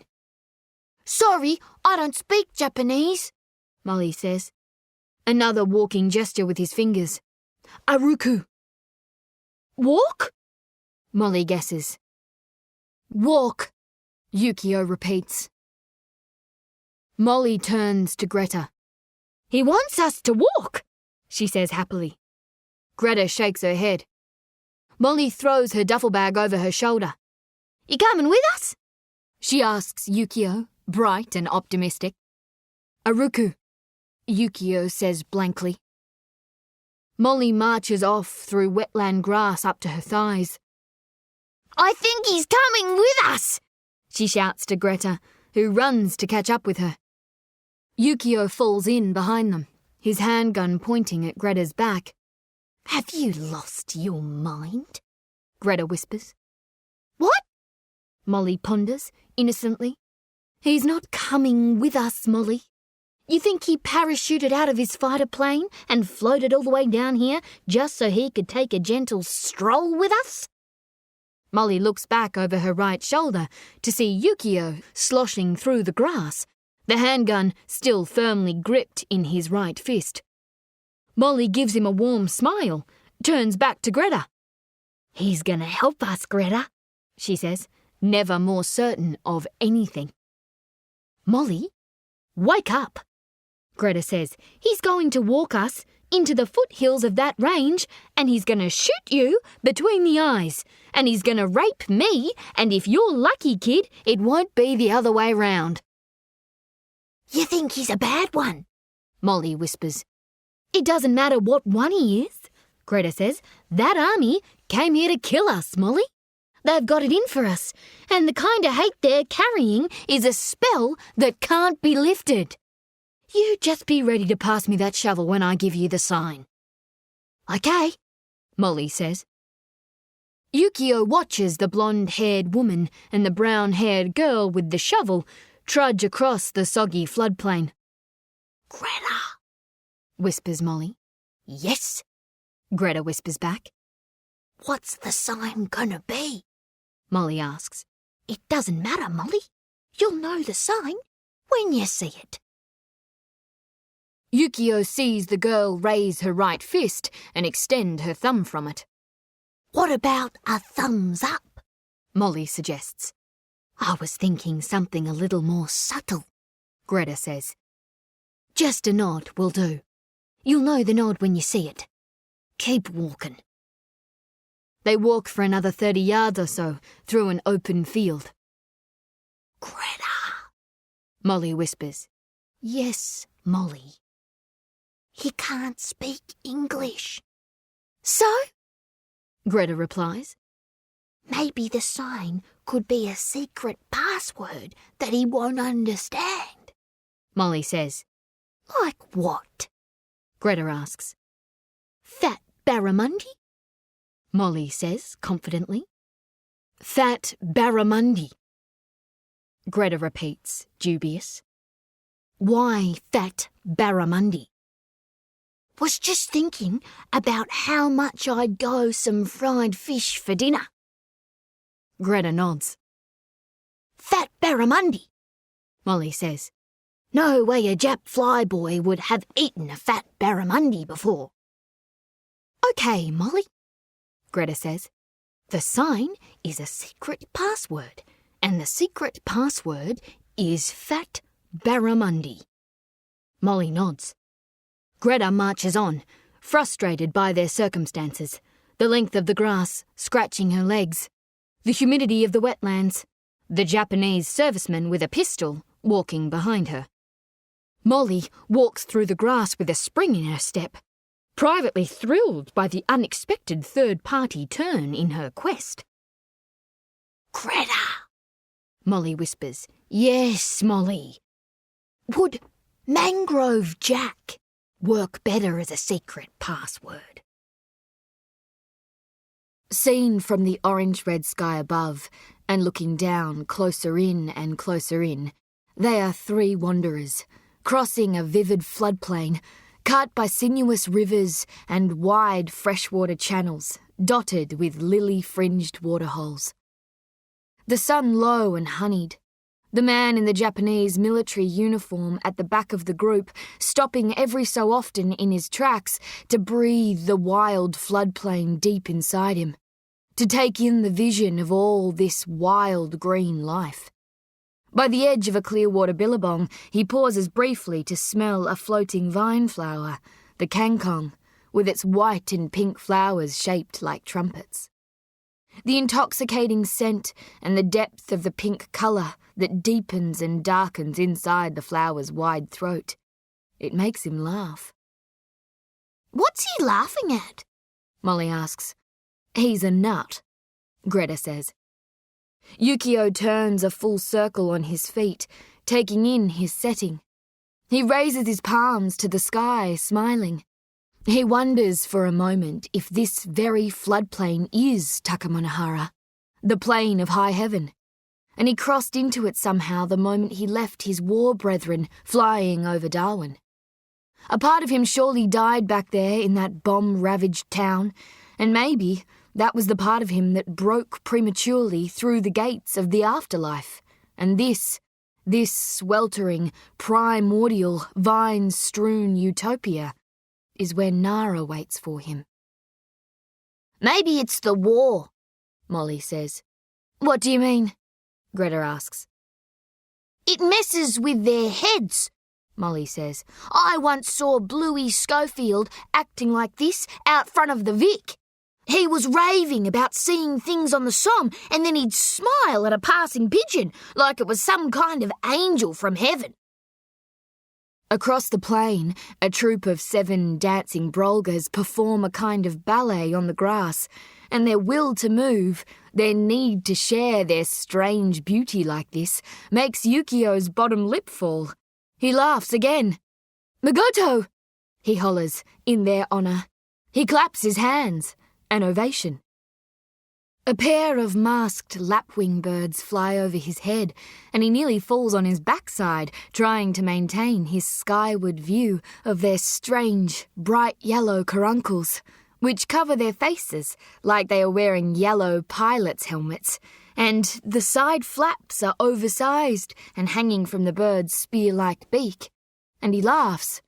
Migoto!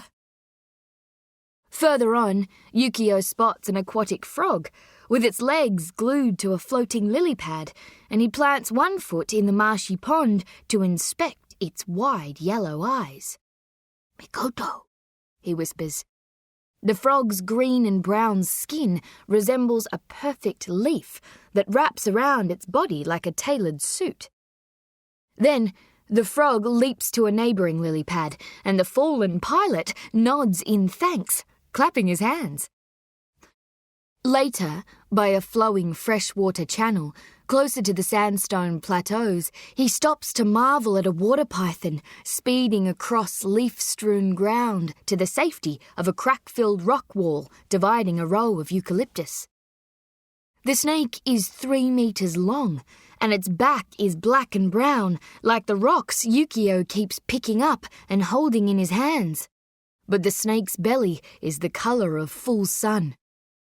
It looks to Yukio like someone must have painted that colour on the snake, vivid yellow oil paint, still wet. But the headstrong snake leaves no winding yellow trail as it moves towards its shelter. The Japanese pilot is so mesmerised by this snake that Greta, who stands within arm's reach of the distracted stranger and has noted the pilot has lowered the handgun to his right thigh, sees an opportunity.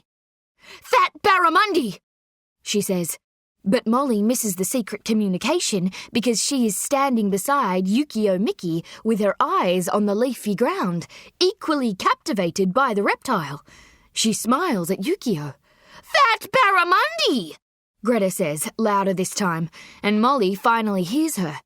But then she turns her eyes to Greta and discreetly shakes her head. No. She lifts her eyes to Yukio, smiling. "Migoto," she says, nodding her head knowingly. "Very, very migoto."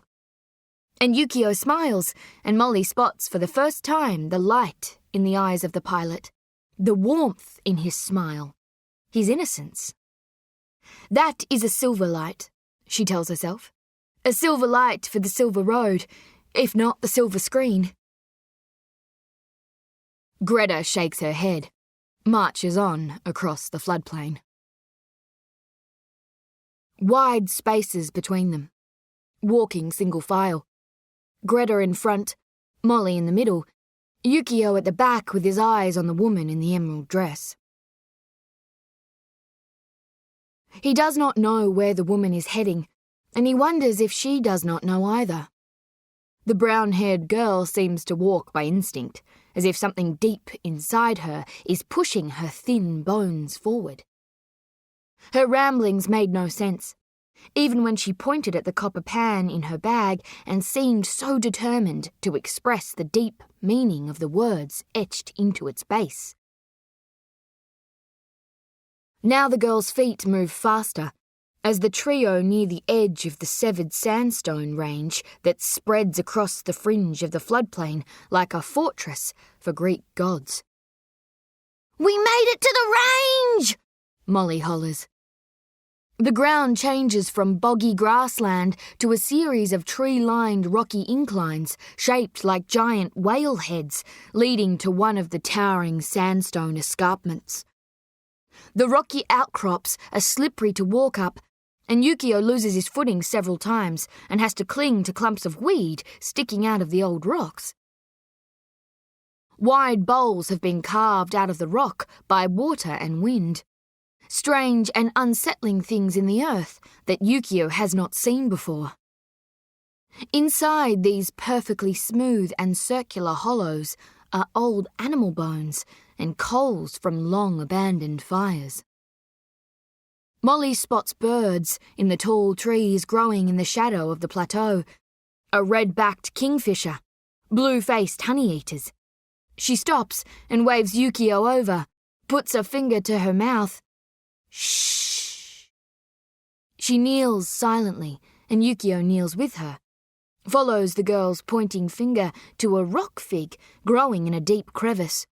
He squints and finds the subject of the girl's fascination, a perfectly still crimson finch, so brilliant and so fragile and so red it might as well be made of ruby.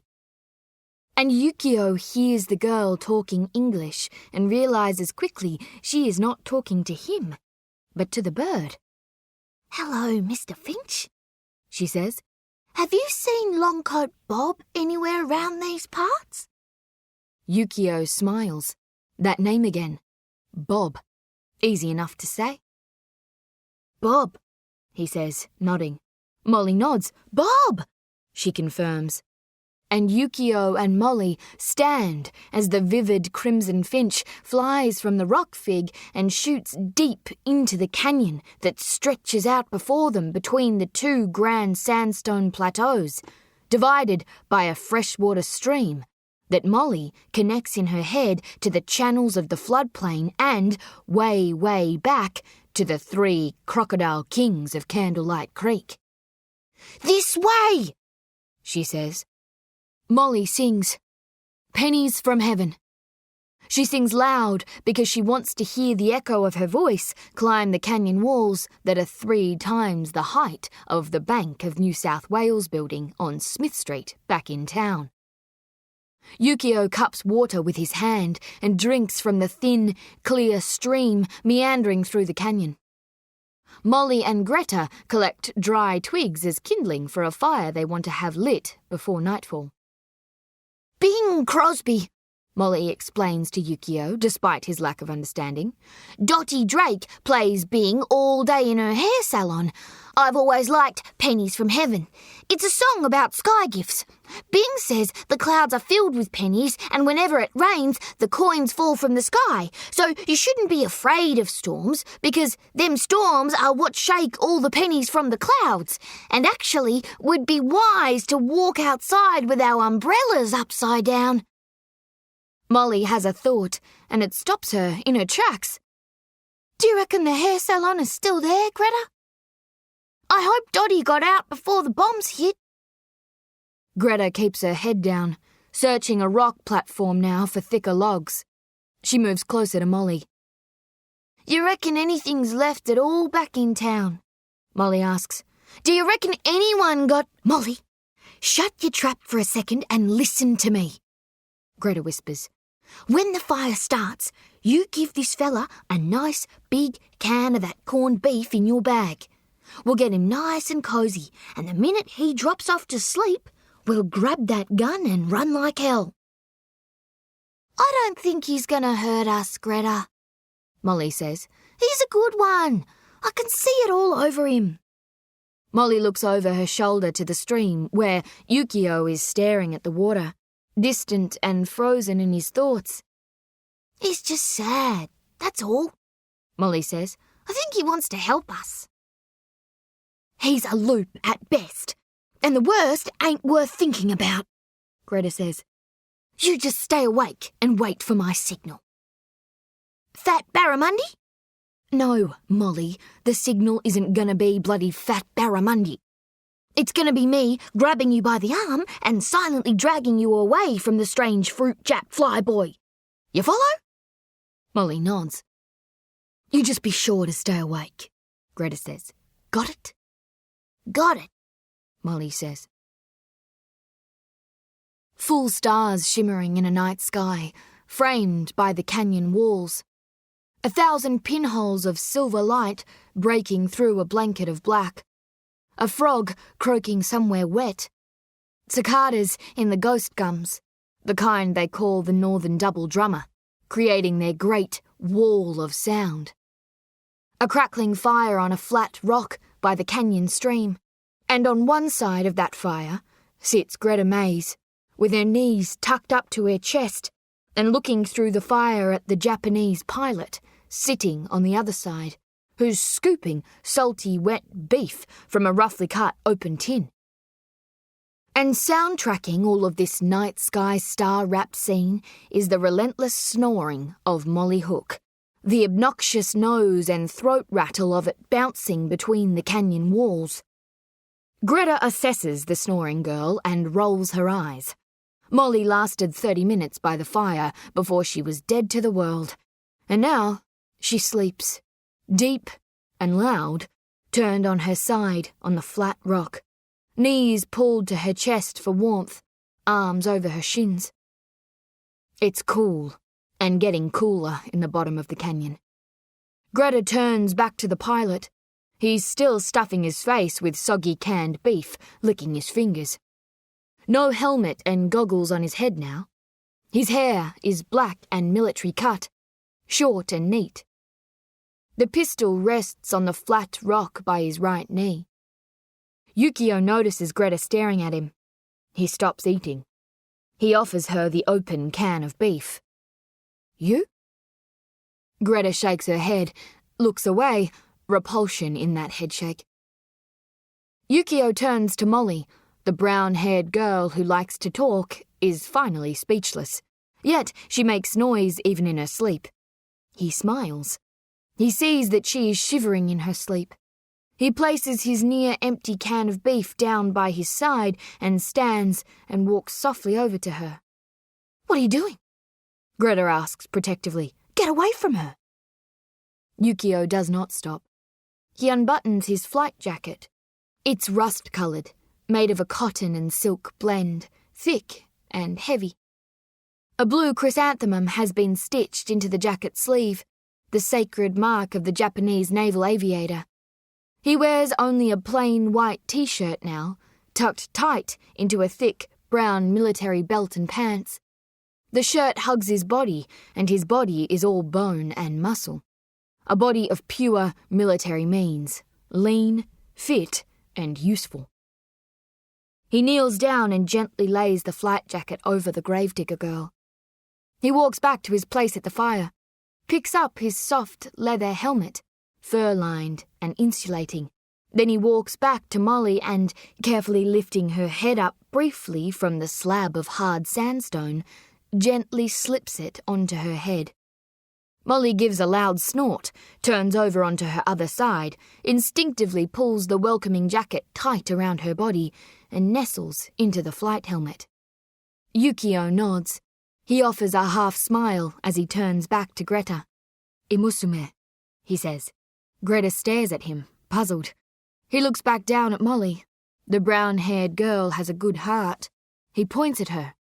"Imusume," he says again, tapping his own heart. Greta nods with a vague sense of understanding. Yukio nods. He sits back down by the fire opposite Greta and warms his hands. A long silence between the man and the woman. No sound but the cicadas and the crackle of burning eucalypt logs. Yukio taps his chest. "Yukio," he says. He taps his chest again. "Yukio."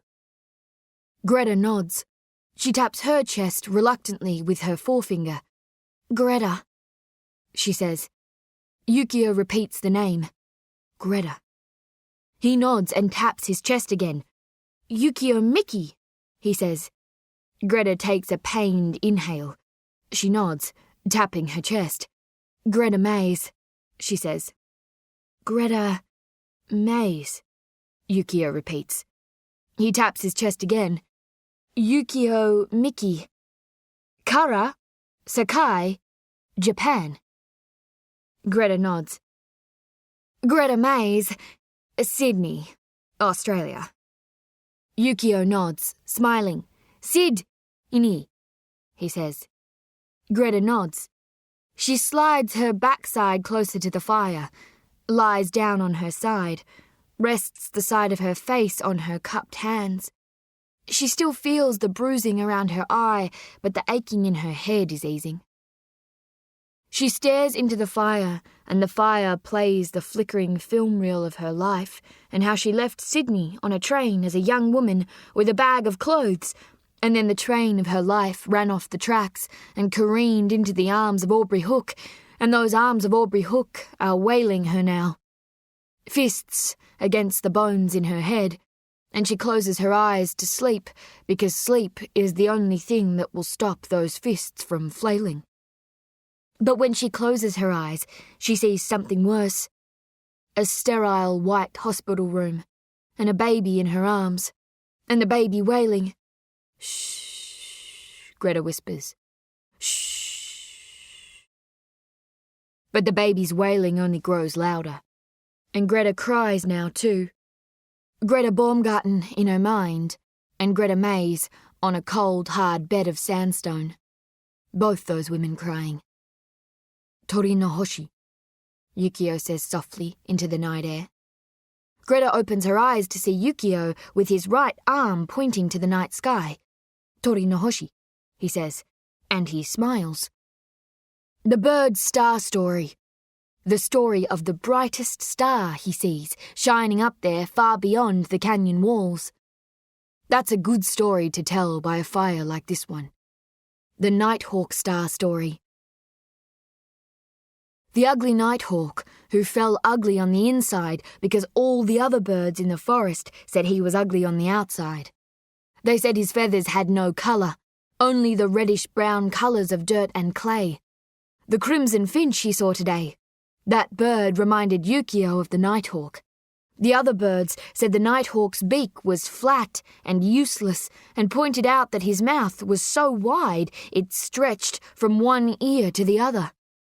And the nighthawk was so saddened by his ugliness, he decided to leave the forest. But when he left, he was still sad, and he thought the only thing that could take his sadness away was to leave the earth altogether. And so he flew high into the blue sky, so high that his beak bumped into the sun. And the nighthawk told the sun he was fixing to die. And the bird asked, "Sun, will you take me with you when you fall into the night? I'll be glad to die in your fire, and my ugly body will give out one single flash of light as it burns, and that light will be beautiful." "I cannot take you with me," the sun said. "I belong to the day, my friend, and you belong to the night. You need to fly on, Nighthawk. Fly on to the stars, who belong to the night like you." And the bird flew on, flapping its tiring wings, up, up, up into the night sky until it ran into 3 young night stars who were talking among themselves. "Excuse me," said the bird, "I'm wondering if you could take me with you when you leave before daylight." But the 3 young stars laughed at the bird and said they would never welcome such an ugly, colourless creature into their star sky. The nighthawk wept, but it flew on, higher into the night sky, so high that it was soon soaring above every star. The nighthawk looked down upon the stars now, instead of looking up at them, and it felt proud to have soared so high. Surely higher than any other forest bird had ever flown. But then the nighthawk's wings stopped flapping, because it was exhausted by its journey from the forest to the stars, and its eyes closed, and the bird fell asleep, just as its tired wings made their final flaps. The bird died in that moment, but it did not fall from the sky, for it was then reborn, transformed. That night, back on earth and deep in the forest, the pretty birds who had laughed and joked about the ugly nighthawk were stunned to see a new star in the sky. It sat higher and burned more brightly than any other star, and inside it twinkled every colour of the spectrum. It was the prettiest thing the forest birds had ever seen. "Tora no hoshi," Yukio says to the night sky. "The stars?" Greta nods. "Tora no hoshi," the pilot says, nodding. Greta watches the pilot lie flat on his back, his eyes fixed on the stars in the night sky. The pinholes of light are losing the war between the stardust and the darkness, but the stardust won't give up the fight. "The stars," Yukio whispers, and his heavy eyes close to darkness. Molly wakes with a hand on her face. "Shh!" whispers Greta. The actress stands silently, a forefinger to her lips. Molly rubs her eyes, embers in the fading fire. She can see her duffel bag hanging over Greta's shoulder. Molly stands silently. Greta takes several light-footed steps in her saddle shoes across the flat rock to where Yukio sleeps on his side, close to the edge of the fire, arms across his chest, hugging his body tight.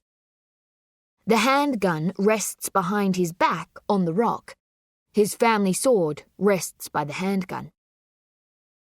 Then the pilot shifts his position, turns hard to his other side, back to the handgun, and then his head shakes rapidly in his sleep. Greta stands still, watching him. Molly freezes. "Shh!"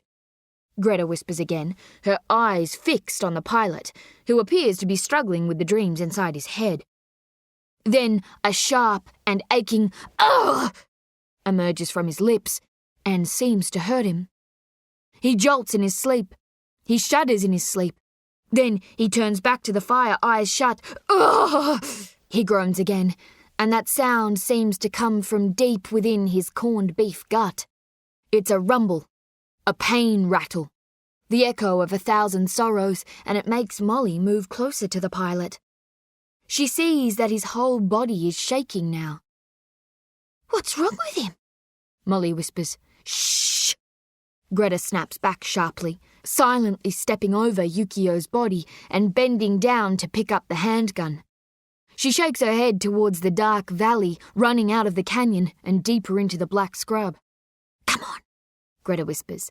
"We can't just leave him out here in the bush like this," Molly says. "Shh!" Greta says again. She grits her teeth, nodding furiously at the gravedigger girl, then runs a finger along her neck, and that finger turns into a fist and a thumb, pointing up the canyon. She silently mouths her final word. "Now!"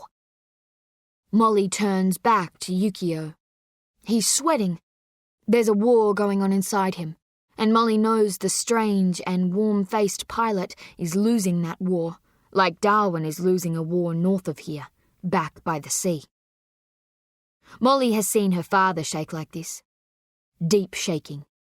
Involuntary. She knew when she saw that shaking that her father had a trouble inside him that could not be soothed from the outside. All she could do was pat her father's forehead and whisper, "Shh, Dad. Shh. It's all right, Dad." What she meant was that she knew she was only 10 or 11 or 12, but everything was going to be all right, as long as they had each other.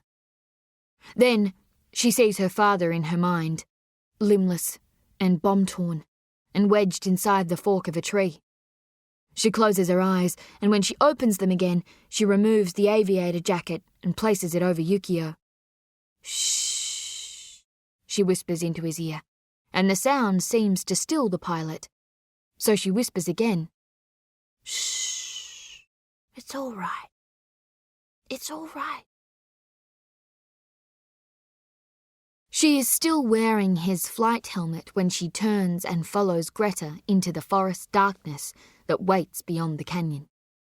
And she is still wearing it when they stumble blindly through a thick infestation of thorny mesquite trees with branches that seem to reach out to Molly and tear at her exposed skin.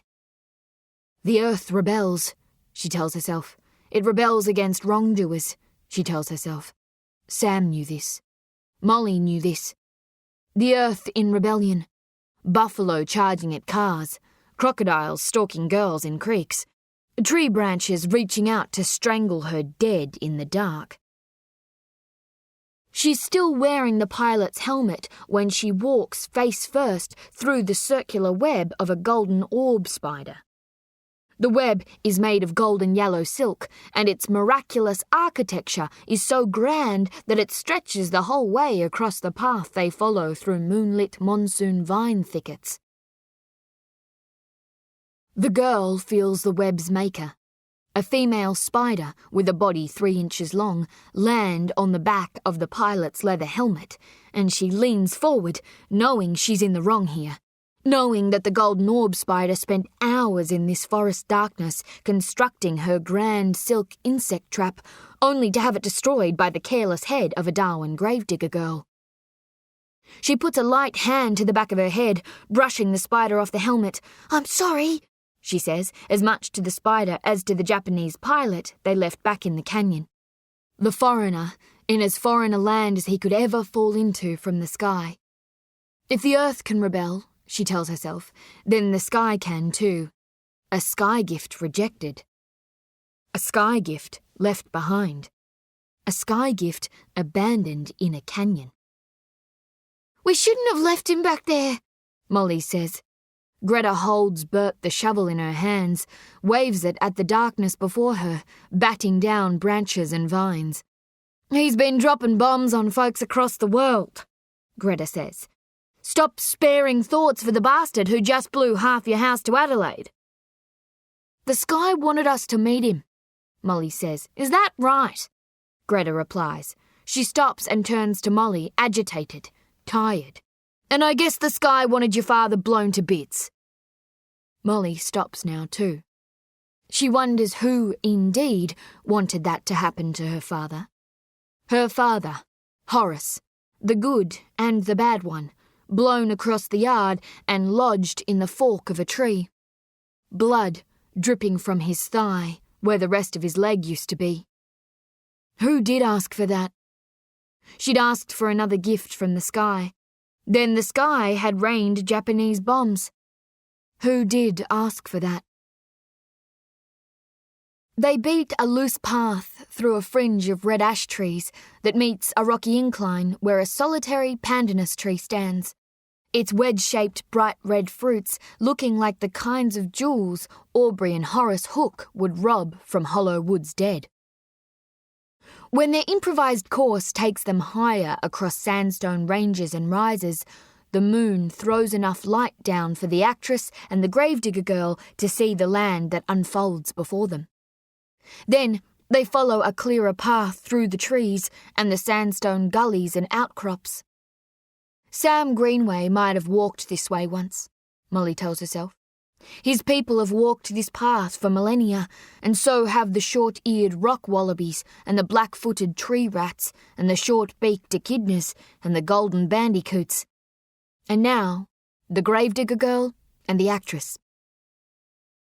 The moon is silver, and the stars surrounding it dutifully assemble into shapes for Molly.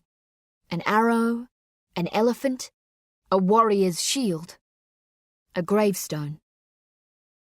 Her mother, Violet, made her promise she would make her life beautiful and grand and poetic, and she promised her mother that she would write her own epitaph, that she would live a life that could be written about with ease on an upright slab of limestone. Now that night sky whispers to her, "What would it say, Molly? And be honest, I'm not like that fool the day sky. I know if you're lying." "I know exactly what it will say," Molly whispers. Here lies brave orphan Molly Hook, who lost her mother and father before the age of 13, and set off into the northern Australian wilderness in search of a sorcerer named Longcoat Bob. But what she was really searching for were answers to questions she could not bring herself to ask. In a pitiful act of blind vengeance, Molly bludgeoned Longcoat Bob to death with a blood-coloured rock she believed was her mother's true heart, turned to stone. Molly died many years later, riding her bicycle off a Catherine Gorge cliff face, aged 122. She is survived by her husband, Sam, and their handsome and rich twin sons, Tyrone and Gary. Molly stops and reaches into her duffel bag to check the blood-coloured stone is still inside. But really, she doesn't need to check, because she knows she carries her mother's heart inside her duffel bag, as much as she carries it inside her chest. Greta moves on ahead in the dark. "Is that really your plan, Molly?" asks the night sky. "Maybe," Molly says, "if he doesn't cooperate." Molly closes the bag and walks on again. "You're going to crack that rock over Longcoat Bob's skull?" "Yep," Molly says, "if I have to." "You don't have to do anything you don't want to do, Molly." "Really?" she says. "Really? You could have fooled me. My whole life I've been doing things I don't want to do." Greta emerges from the darkness. "Who are you talking to?" she asks. "I'm talking to the sky," Molly says. "Oh, good," Greta says, straight-faced. "I thought you'd lost your marbles for a second there, but you were only talking to the sky."